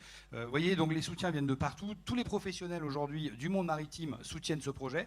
Donc effectivement, on n'est pas. Maintenant, c'est aux élus de prendre leur part et comment dire, de mettre en valeur cette Cité de la Mer. Voilà, merci. Je vais peut-être vous laisser la parole. Alors écoutez, moi je vais avoir un discours beaucoup moins pointu que vous avez pu l'avoir avec tous les éminents spécialistes qu'on a eu autour de la table. Donc des abysses aux étoiles, je vais avoir un discours plutôt bucolique ou tourné vers l'avenir en disant qu'on ne peut que être positif et croire en votre projet pour la jeunesse, pour mettre à disposition de tous les publics la science, la recherche. Je pense qu'il faut absolument que ce projet voie le jour dans le département le plus touristique de France. Donc il y aura forcément un territoire qui va vous accueillir. Aujourd'hui, on est dans la plus belle rade d'Europe. Donc vous avez un endroit pour candidater qui est formidable, en espérant que vous puissiez aboutir. Et j'espère pouvoir peut-être faire le relais et la passerelle entre la société civile et le monde des politiques pour promouvoir ce projet qui, je pense, il n'y a pas de clivage politique et il peut réunir toutes les populations et toutes les générations. Donc merci de m'avoir invité et félicitations à tout le monde. Merci Mme Grosset. Donc nous avons continué les slides sur le sujet. Effectivement, cette Cité de la Mer, il n'y a pas de clivage, ça met en valeur tout le monde. Mais tout le monde. C'est-à-dire que l'ensemble des villes vont en profiter, les universités vont en profiter. Il faut absolument trouver des terrains sur lesquels s'installer. Et puis que les pépites de France, il y a des jeunes chercheurs ou des jeunes talentueux qui peuvent venir. Mais pour ça, il faut leur trouver aussi des logements. Je discutais avec un ami dernièrement qui me disait, Richard Apalino, qui me disait justement, dans le rugby, on a ce problème, c'est qu'on fait venir des talents de la France entière. Ils viennent de Lille, ils viennent de Brest, ils viennent de partout. Mais quand ils arrivent ici, on a un problème de logement et on a un problème après de campus. Il faut absolument que ces jeunes, on les respecte. Et surtout que des jeunes qui ont 15 ans, 14-15 ans, on ne peut pas les laisser dans la nature. Et les familles ont envie qu'ils soient respectés sociétés arrivent au bon endroit. Donc pour ça, et pour les faire venir, il faut que notre territoire à ce moment-là s'améliore et qu'on fasse venir. Voilà. Alors pourquoi pas un campus dans la Cité de la Mer, hein. Ça peut le faire. Maintenant, on va pas non plus. Voilà, ça fait beaucoup de choses. Le but, c'est on va des abysses aux étoiles. On l'a dit tout à l'heure. On a des instituts publics qui font très bien les choses. On a des sociétés privées qui veulent absolument se développer et des fois avec beaucoup de mal. Puisque quand des sociétés privées veulent s'installer, on leur dit non, est-ce que tu as fait la publicité pour ceci, pour cela, et puis on leur met des freins pour s'installer et pouvoir progresser. Donc il faut absolument être en fait un vecteur de communication et aller de l'avant. En fait, il faut être absorbeur de stress et diffuseur d'énergie. Et ce qu'on demande effectivement à nos élus aujourd'hui, absorbeur de stress, diffuseur d'énergie et y aller, quoi. Voilà, donc on a invité tout le monde, hein, je vous dis tout de suite, on a quand même tous nos élus ont été invités et je vous remercie beaucoup d'être venus de Lille et de représenter le maire, M. Bédématier. Merci beaucoup. Voilà, donc la suite, on va vous montrer un peu ce qui... Ah oui. Le maire de Lioul a dit il ne faut pas rater ça. N'est-ce pas? Oui. Donc, il n'est pas là aujourd'hui, il est retenu, mais on lui lance un appel, hein, de manière à ce que la prochaine réunion, on ne sera plus dans les élections, toutes les sensibilités politiques viennent autour d'une table, qu'on refasse quelque chose comme aujourd'hui, et qu'on dise on y va, on crée la Cité de la Mer. Merci beaucoup. On avait toutes les sensibilités tout à l'heure, hein, puisque nous avions un conseiller départemental, M. Gutierrez, qui était là. On avait Mme Arnat aussi. Donc toutes les sensibilités sont là. Et donc, ça, comme je vous l'ai dit, le projet n'est absolument pas politique. C'est anti-clivage, anti tout ce qu'on veut. Et ça met en valeur tout le monde. Toutes les sociétés sont mises en valeur. C'est une vitrine géante pour en fait l'ensemble de nos sociétés qui dépensent des millions aujourd'hui en communication. Des millions. C'est-à-dire la Marine nationale, Naval Group, l'ECA, l'ECNIM, tout le monde dépense des millions en communication, alors que là, nous avons carrément un secteur dans lequel on pourrait avoir une Cité de la Mer, un lieu qui les met en valeur avec 500 à 800 000 visiteurs qui viennent voir un peu ce qu'il en est. Et à côté, comme je l'ai dit tout à l'heure, des bornes interactives. Si un jeune veut trouver du boulot, s'il veut savoir quel cursus suivre, quelle formation suivre, où aller, etc., des bornes interactives qui vont le guider. Voilà l'objectif de la Cité de la Mer. Voilà, donc j'espère que ça va aller dans le bon sens. Voilà, merci. On va vous présenter, on a abordé tout doucement le sujet tout à l'heure. Je remercie Jérôme Guérin qui est arrivé, tout à l'heure on a eu M. Galampoix, Jérôme Guérin de l'association 800 tonnes aussi qui est ici présent.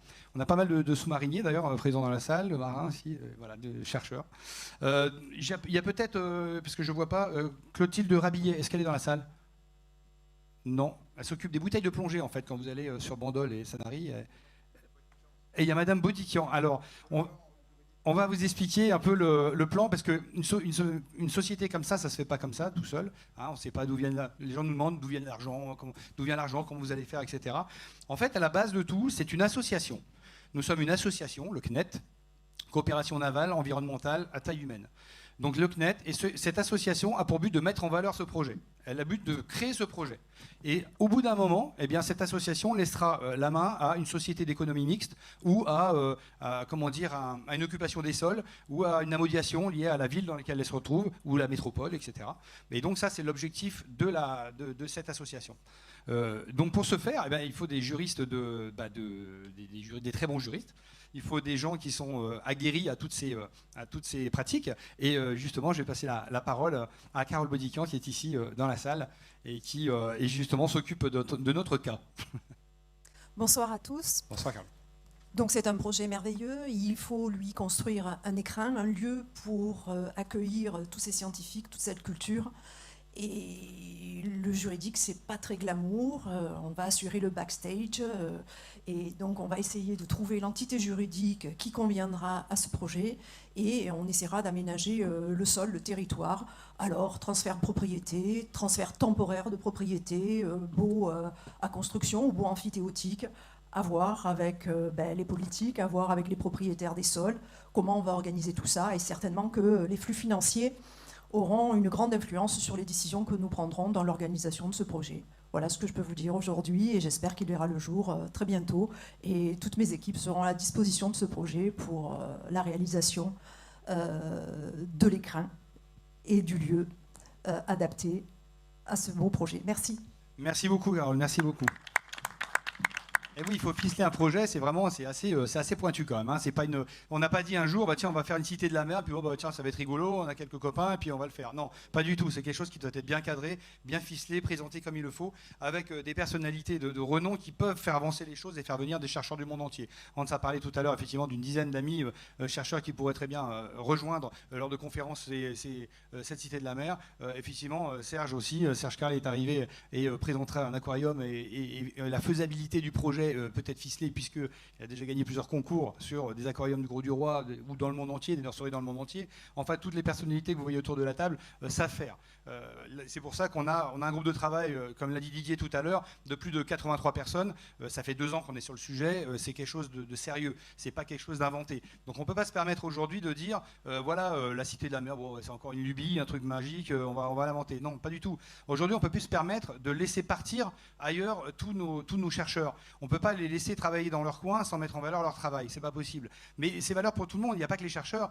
C'est les marins, c'est les éleveurs, c'est les pêcheurs. C'est tous ces éléments-là qui sont importants et qui font la rade de Toulon aujourd'hui. Hein. Donc à partir de là, les techniciens de maintenance, tous ces métiers aujourd'hui sont indispensables. Ce sont les métiers de la mer et tout le monde doit les mettre en valeur. Nous avons la chance de pouvoir naviguer tous et d'aller de temps en temps grignoter quelques poissons, soit sur les parcs, soit ailleurs. Mais on espère, à un moment donné, ils le demandent depuis des années, ils voudraient qu'il y ait un restaurant sur l'eau, sur Pilotis, ils le demandent depuis des années.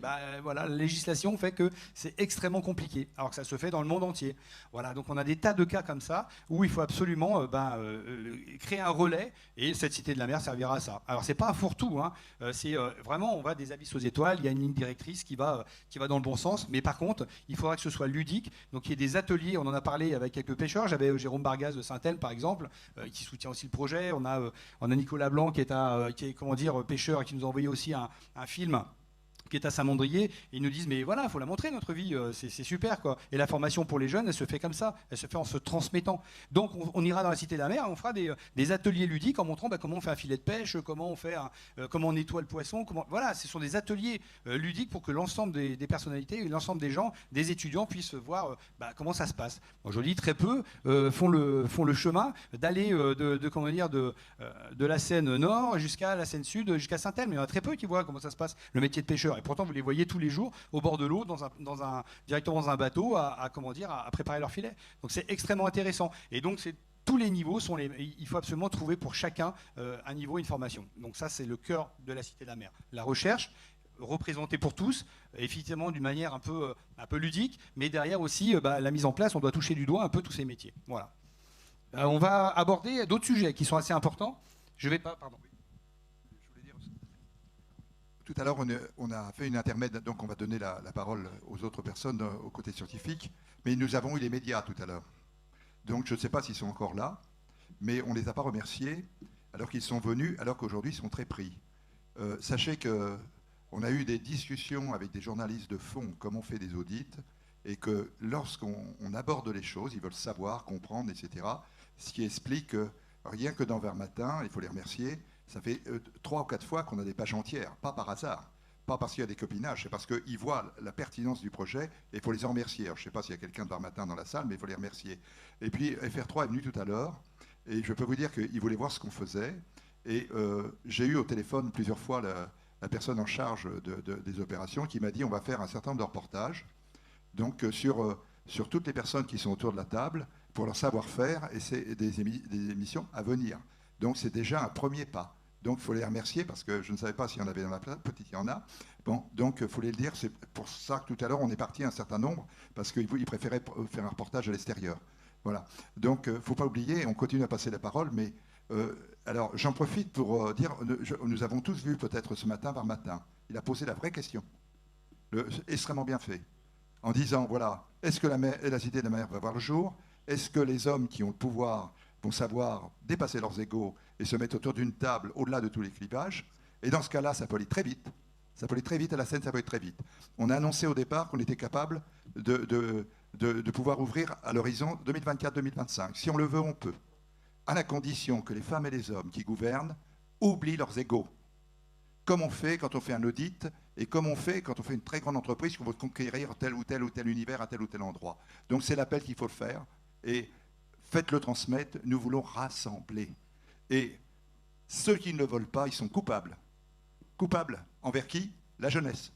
La jeunesse, il vient de traverser une période très dure. Et c'était très très dur pour la jeunesse. Les psychologues, vous les interrogez, ils vont vous le dire. Donc, chacun d'entre nous, si on repart avec ce message en disant dépassons nos différences et rassemblons-nous. Voilà, je continue à donner la parole, mais ça me démange hein, de ne pas pouvoir bouger là-dessus. Autre chose qu'il faut dire, c'est que le projet, il est financé. Donc, il y a des gens qui sont prêts à nous suivre. Ils nous disent à la condition que ça soit sérieux, et on vous dit toujours, vous ne révélez pas, mais si vous arrivez à surmonter telle et telle chose, on y va. Voilà, je continue, je repasse la parole. Merci beaucoup. Vous voyez, on est vraiment soucieux du fait qu'il faut que ça se fasse. Donc, on est vraiment derrière à fond. Et on espère que vous serez aussi avec nous, hein, les internautes, les youtubeurs, ainsi que nos amis qui quittent la salle. Voilà, bon. Donc, on veut vraiment que tout le monde soit derrière, de façon à faire avancer les choses. C'est super important. Et donc, on a parlé de beaucoup de sociétés, de beaucoup de mises en place. Mais aujourd'hui, on a aussi l'environnement. On a tout à l'heure approché l'environnement par les grenouilles de Janine sur le radeau de la Méduse. Et là, c'était l'eau, c'est l'histoire de l'eau. Hein, et on en parlera le 18 juin avec Veolia, justement, parce qu'ils sont intéressés. Il faut absolument expliquer comment avoir de l'eau correcte, comment la récupérer et comment éviter toutes ces perditions d'eau potable. Aujourd'hui, c'est le concours de beaucoup d'associations hein, qui aujourd'hui vont chercher comment récupérer cette eau. L'eau, c'est la vie, il faut absolument que les gens fassent attention. Et puis, il faut savoir surtout comment ne pas la gaspiller. On a beaucoup de canalisations, etc., qui sont perdues. Eh bien, ça rentre dans la connaissance globale. Là, je m'emporte un peu, je vais peut-être un peu loin, mais voilà. Donc cette eau douce qui devient eau de mer, en fait, à la base, eh bien, il faut la protéger et éviter toutes ces pollutions qui peuvent arriver. La protection des BPM. Est-ce que vous avez déjà entendu parler des BPM? Ça vous dit quelque chose, non? En particulier, BPM, c'est un nom un peu, un trigramme un peu spécial. BPM, ça parle à très peu de monde. BPM, c'est les biens publics mondiaux. Biens publics mondiaux, l'eau, la terre, les surfaces exploitables, fertiles, les forêts. Donc, on a les océans. Il faut absolument les protéger et ça fait partie d'un bien général. Ici, on a la chance d'être entre mer et montagne. On va du Cap Sissier, le cap le plus au sud de la métropole, et puis derrière, nous avons le Faron au niveau de Toulon, et donc on est entre mer et montagne. Et donc il faut protéger tous ces espaces qui, à un moment donné, si on laisse partir, si on déforeste trop, on va arriver à avoir en fait une problématique générale, c'est que après il y aura un ensemble de l'eau. On a Philippe Demont, qui est un des spécialistes du désensablage et qui s'occupe du nettoyage des ports aussi. Enfin, nettoyage, je m'entends, hein, c'est nettoyage de haut niveau. Philippe, je te passe ça. Qui a mis au point d'ailleurs une machine. Oui, tout à fait. On a mis au point une machine, un équipement de désensablage par agitation sous-marine et qui permet de reprendre et redonner du fond dans les ports sans avoir à sortir les sédiments du fond de port. En fait, on fait du régalage sous-marin. Et on dirige vers les courants dominants tout ce qu'on a soulevé, remis en suspension. Et donc, c'est un équipement qui donne une certaine satisfaction sur des petits volumes, des petites quantités.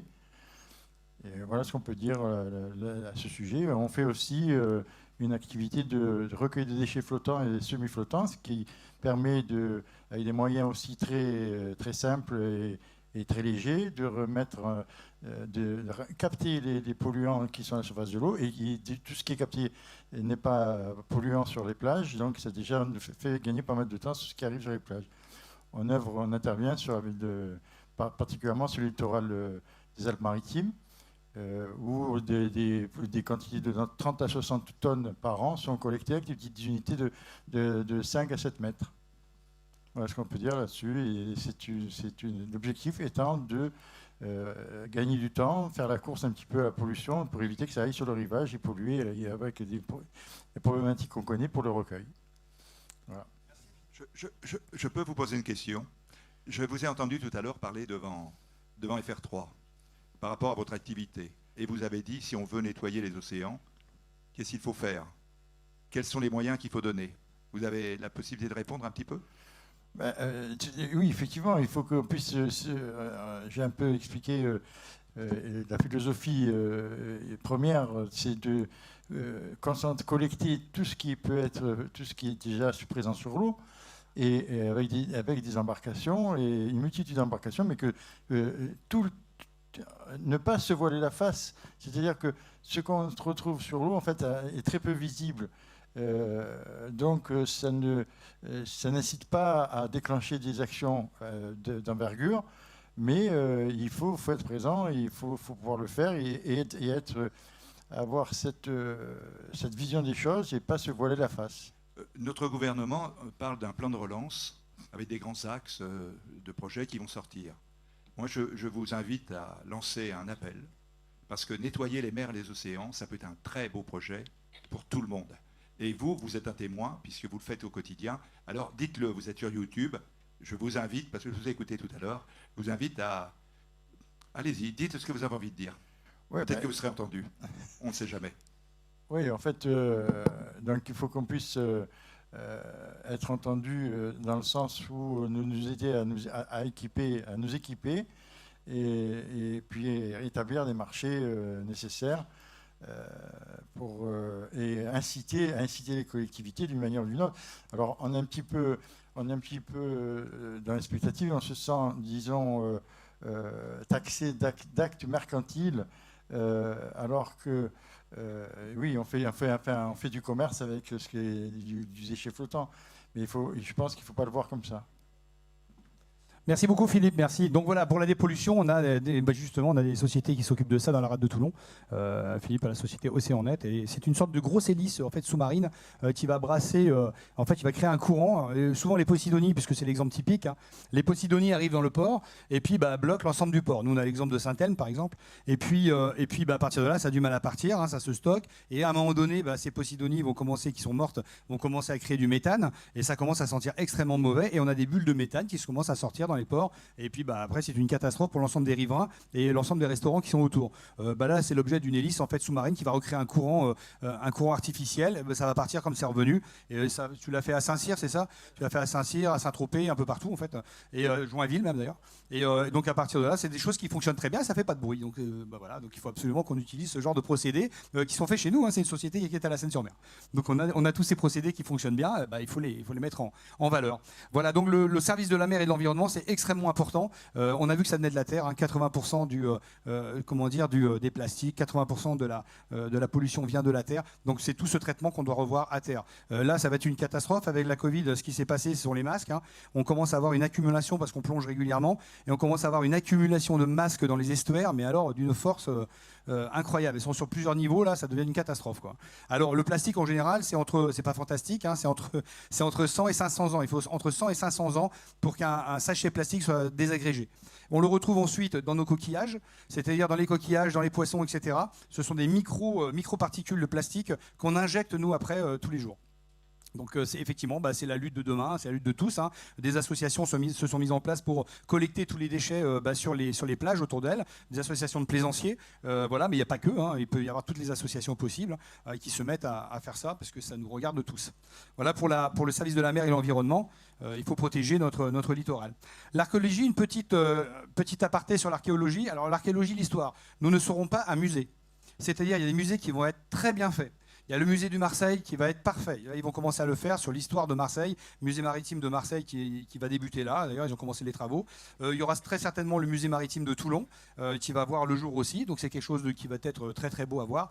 Mais nous n'avons pas pour objectif d'être un musée. C'est-à-dire que le but, c'est que ça bouge. Nous, on montre effectivement la base, comment ça s'est fait, comment ça s'est construit, mais l'avenir. C'est pas de montrer quelque chose de figé, c'est vraiment d'aller vers l'avenir. Donc ça, c'est le but de la Cité de la Mer. On va sur l'avenir, on va sur les sciences. Et donc, pour ce faire, quand on va parler d'archéologie ou d'histoire, parce qu'il faut en parler, on fera des liens avec tous les musées qui existent aujourd'hui en France. Là, nous avons par exemple dans le domaine de la plongée, la société ANAO, enfin l'association ANAO, c'est l'association de Monaco en fait, hein, c'est l'AFMS qui est à Monaco. Le président, c'est Éric Dulière, et qui nous a dit moi, je vous joins à 100%. Nous, on est à fond avec vous. Si vous pouvez on peut être partenaire. On est partenaire demain directement de la Cité de la Mer. C'est la ANAO, donc c'est w1clubanao.org. C'est la commission scientifique. Voilà, c'est le président de la commission scientifique de la FMAS, Fédération monégasque des activités subaquatiques. Voilà, on a vraiment partout, où que ce soit sur le littoral, que ce soit à la frontière espagnole, en Atlantique, etc. Il y aura des liaisons qui seront faites et les gens ne resteront pas sur leur faim. C'est-à-dire qu'ils ont une question à poser, ils pourront le faire directement par des bornes interactives, encore une fois, et puis des explications sur l'archéologie, la muséographie, etc., tout ce qu'on peut retrouver au niveau histoire et archéologie. Nous ne serons pas, nous, préposés à ça. Voilà pour la Cité de la Mer.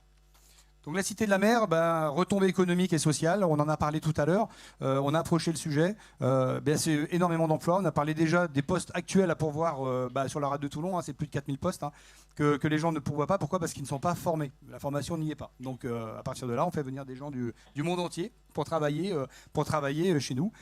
Pourquoi pas, c'est très bien, mais ça serait bien de les former pour qu'ils puissent travailler chez eux. Voilà. Donc les retombées économiques, nous c'est un projet qui normalement avoisine avec les restaurants et les hôtels, etc. Puisqu'il faut loger tout ce monde. Si vous avez 500 000 à 800 000 visiteurs, en fait ces gens-là vont devoir se loger. Et vont se loger où ? Ils vont se loger de Marseille à Cannes.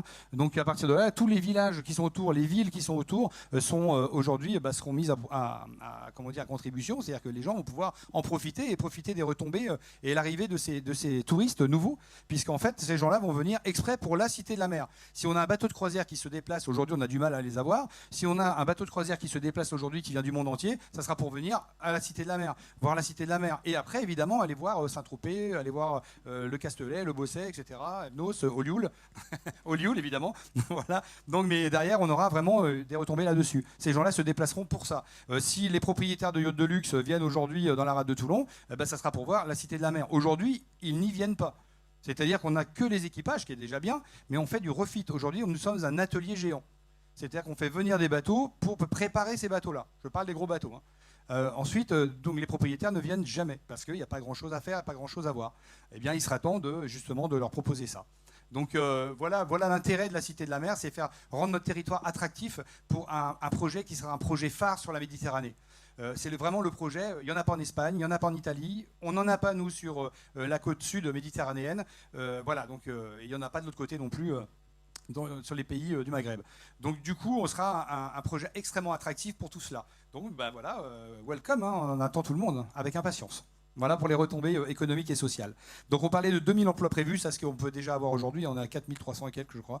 Et puis l'image du territoire sera mise en valeur. Et des lieux de séminaires et de congrès, ça c'est le CNES qui nous avait soufflé l'idée. Donc le Centre national d'études spatiales qui ont aujourd'hui effectivement déjà quelque chose qui est dédié à ça. Ils ne savent pas où aller. C'est-à-dire que beaucoup de chercheurs aujourd'hui se réunissent, tu vas peut-être beaucoup de chercheurs se réunissent dans le monde entier sur des sujets bien particuliers et il faut trouver les lieux où faire la conférence et les lieux où accueillir la famille. Parce que de plus en plus, ces conférenciers ou ces chercheurs viennent avec leur famille. Avant, ça ne se faisait pas trop. Maintenant, c'est avec la famille. Donc il faut absolument trouver des lieux d'implantation de la famille et des lieux assez sympathiques où aller se balader. Pendant que la conférence a lieu, eh bien, les familles doivent pouvoir aller à droite, à gauche. Donc il faut une salle des congrès pour que les conférences aient lieu et que les familles puissent être accueillies. Voilà, donc chez nous, on a cette chance, c'est que ici, sur notre territoire de Toulon, les conférences auront lieu ici, mais après, les gens peuvent aller à Porquerolles, on va par la mer un peu partout. Donc voilà, c'est pas un problème. Ça me fait penser, il y a peut-être des questions, non, au fur et à mesure, n'hésitez pas. Oui. Oui, bonsoir à toutes et à tous. Étant moi-même ingénieur en construction navale, tout ce que j'ai d'entendre ce soir, ça me parle énormément.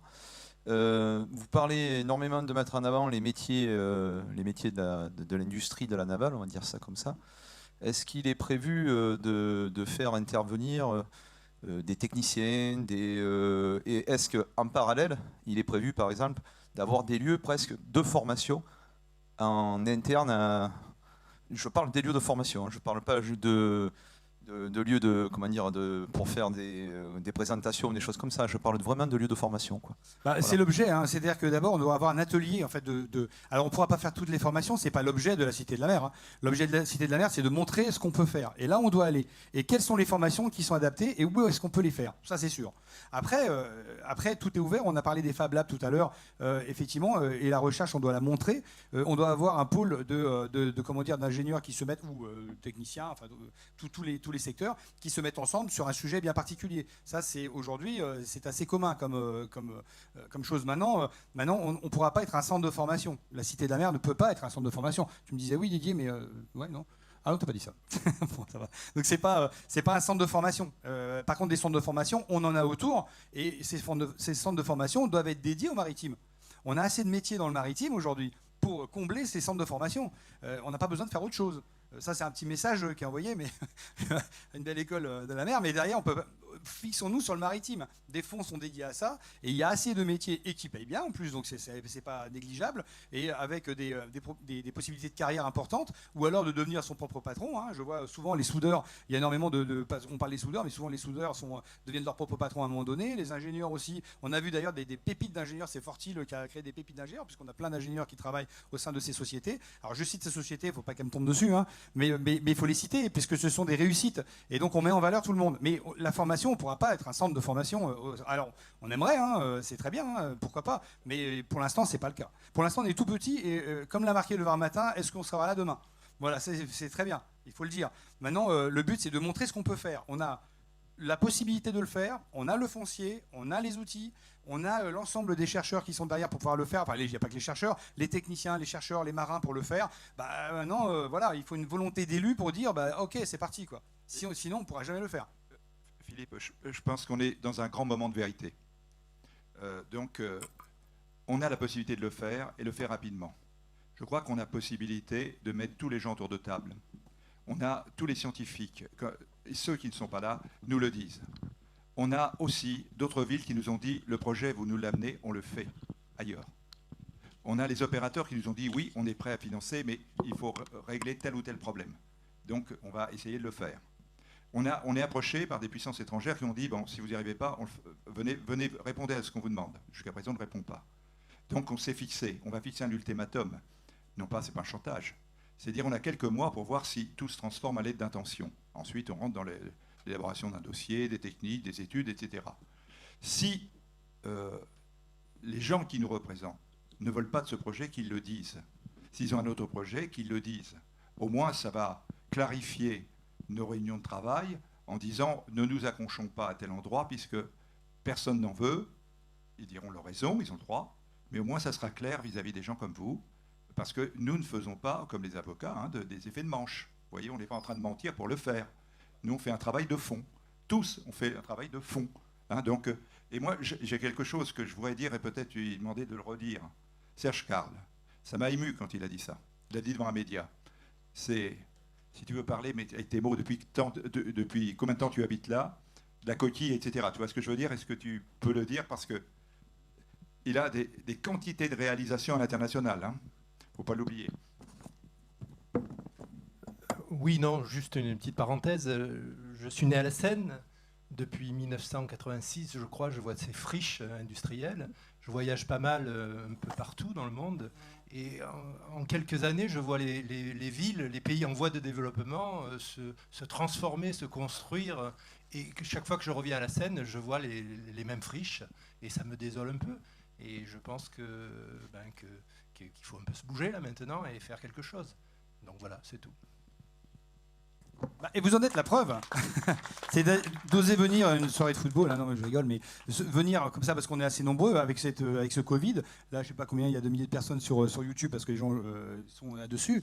Mais effectivement, il faut absolument que tout le monde, il faut votre investissement derrière pour dire allez-y, quoi. Faut bouger les choses, quoi. C'est pas normal aujourd'hui que ce soit décidé, on ne sait pas où, on ne sait pas comment et on ne sait pas ce qui se passe d'ailleurs, puisqu'il y a un projet qui est en place et en face on n'a pas de projet. Donc je ne sais pas ce qui se passe. Et il va falloir à un moment donné clarifier les choses et savoir ce qu'on veut faire. Maintenant, il faut absolument que ces projets immenses, avec ces grands scientifiques qui sont autour, mais comme je le disais tout à l'heure, c'est tout le monde, l'éleveur, le pêcheur, le marin, on a tout le monde qui est en place. On a des savoir-faire immenses, que ce soit même dans la marine nationale ou derrière dans la marine marchande, des savoirs immenses qui doivent être mis en valeur. Tous ces gens ont envie de montrer ce qu'ils savent faire, tous. On avait l'émotion, je me rappelle, quand on a été voir Emmanuel Le Cugis avec toute son équipe à Orange, dans le stade d'Orange Marine, qui nous a fait visiter tout son site, mais les gens sont super fiers de ce qu'ils font, quoi. Et dans tous les domaines, les gens sont fiers. Donc il faut absolument pouvoir mettre en valeur tout ça. Oui, ça marche. Oui, bonsoir. Moi aussi, je suis né à la Seine-sur-Mer. J'y suis maintenant revenu et on s'y fait pas mal de choses en France et dans le monde. Et c'est vrai que ça fait mal de voir maintenant la Seine. Et ce que je voulais dire, c'est que grâce à votre réunion de ce soir, j'ai découvert aussi beaucoup de choses.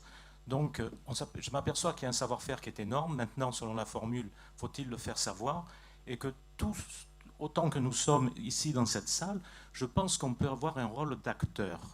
C'est-à-dire là aussi sensibiliser les personnes autour de nous, ça veut dire les élus que l'on connaît, pour dire ce projet est magnifique. Il ouvre des choses énormes. c'est un diamant que l'on a, ne le laissons pas partir. Donc, en plus, le financement, vous les avez, c'est extraordinaire. On vous demande simplement, donnez-nous du terrain, mettez tout ça, et nous arrivons. Et donc ça c'est quand même extraordinaire. Et c'est pour ça, moi, petit je suis, mais tant pis, j'irai voir plein de personnes en les sensibilisant là-dessus. Et peut-être de par le nombre que nous sommes, si tous on fait ça, il peut y avoir des répercussions. Voilà. Merci pour tout ce que vous avez fait. Merci beaucoup, ça fait chaud au cœur. Merci beaucoup. Donc la faisabilité, l'organisation, l'investissement, on en a parlé tout à l'heure. Donc 60 personnes engagées, maintenant on est à 83 personnes. Au fur et à mesure, en fait, les équipes s'étoffent. Nous avons de plus en plus de monde à travailler sur les différents sujets. Effectivement, dans tous les domaines, ce sont des chercheurs qui nous rejoignent, ce sont des ingénieurs, ce sont des marins aussi. Ce sont des, il y a tous les secteurs qui nous rejoignent pour discuter de ces sujets-là. Donc ça, c'est extrêmement important. Donc le calendrier du projet. En urgence, la situation écologique et climatique, force et faiblesse du projet, eh bien, nous sommes sur la démarche à taille humaine, évolutive et citoyenne. Comme vous l'avez vu, on vous l'a dit, on est une association. Une association de bénévoles qui essaye d'aller de l'avant. Donc c'est pour ça qu'après, on aurait aimé vous accueillir tout de suite dans une réalité augmentée, avec des poissons qui viennent par-dessus, par-dessous, quelques cétacés, etc. Bon, on n'avait pas les budgets. Bon, mais par contre, derrière, ça, dans le futur, c'est ce qui sera. Dès que vous rentrerez dans la salle, vous serez immergé en fait, directement et vous serez en situation, puisque c'est le but en fait, de l'aquarium virtuel. Voilà, donc les faiblesses, conséquences des forces et démarches plus artisanales, pas de gros moyens en lancement. Cela nous oblige à nous améliorer. Voilà, merci beaucoup pour cette belle soirée, cette conférence. J'espère qu'elle vous a plu. La Méditerranée brûle. Soyons donc tous à son service pour vous et les générations futures. Soyez l'ambassadeur actif de sa défense et du respect que nous lui devons. Merci beaucoup à tous. Merci. On remercie donc les internautes et les youtubeurs d'être avec nous, puisque c'est l'heure de 19h, il y a un créneau bien précis.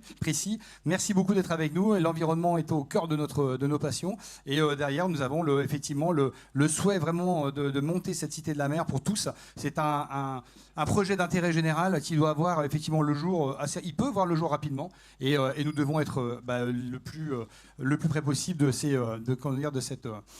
ces défis. Voilà, merci beaucoup à tous les internautes.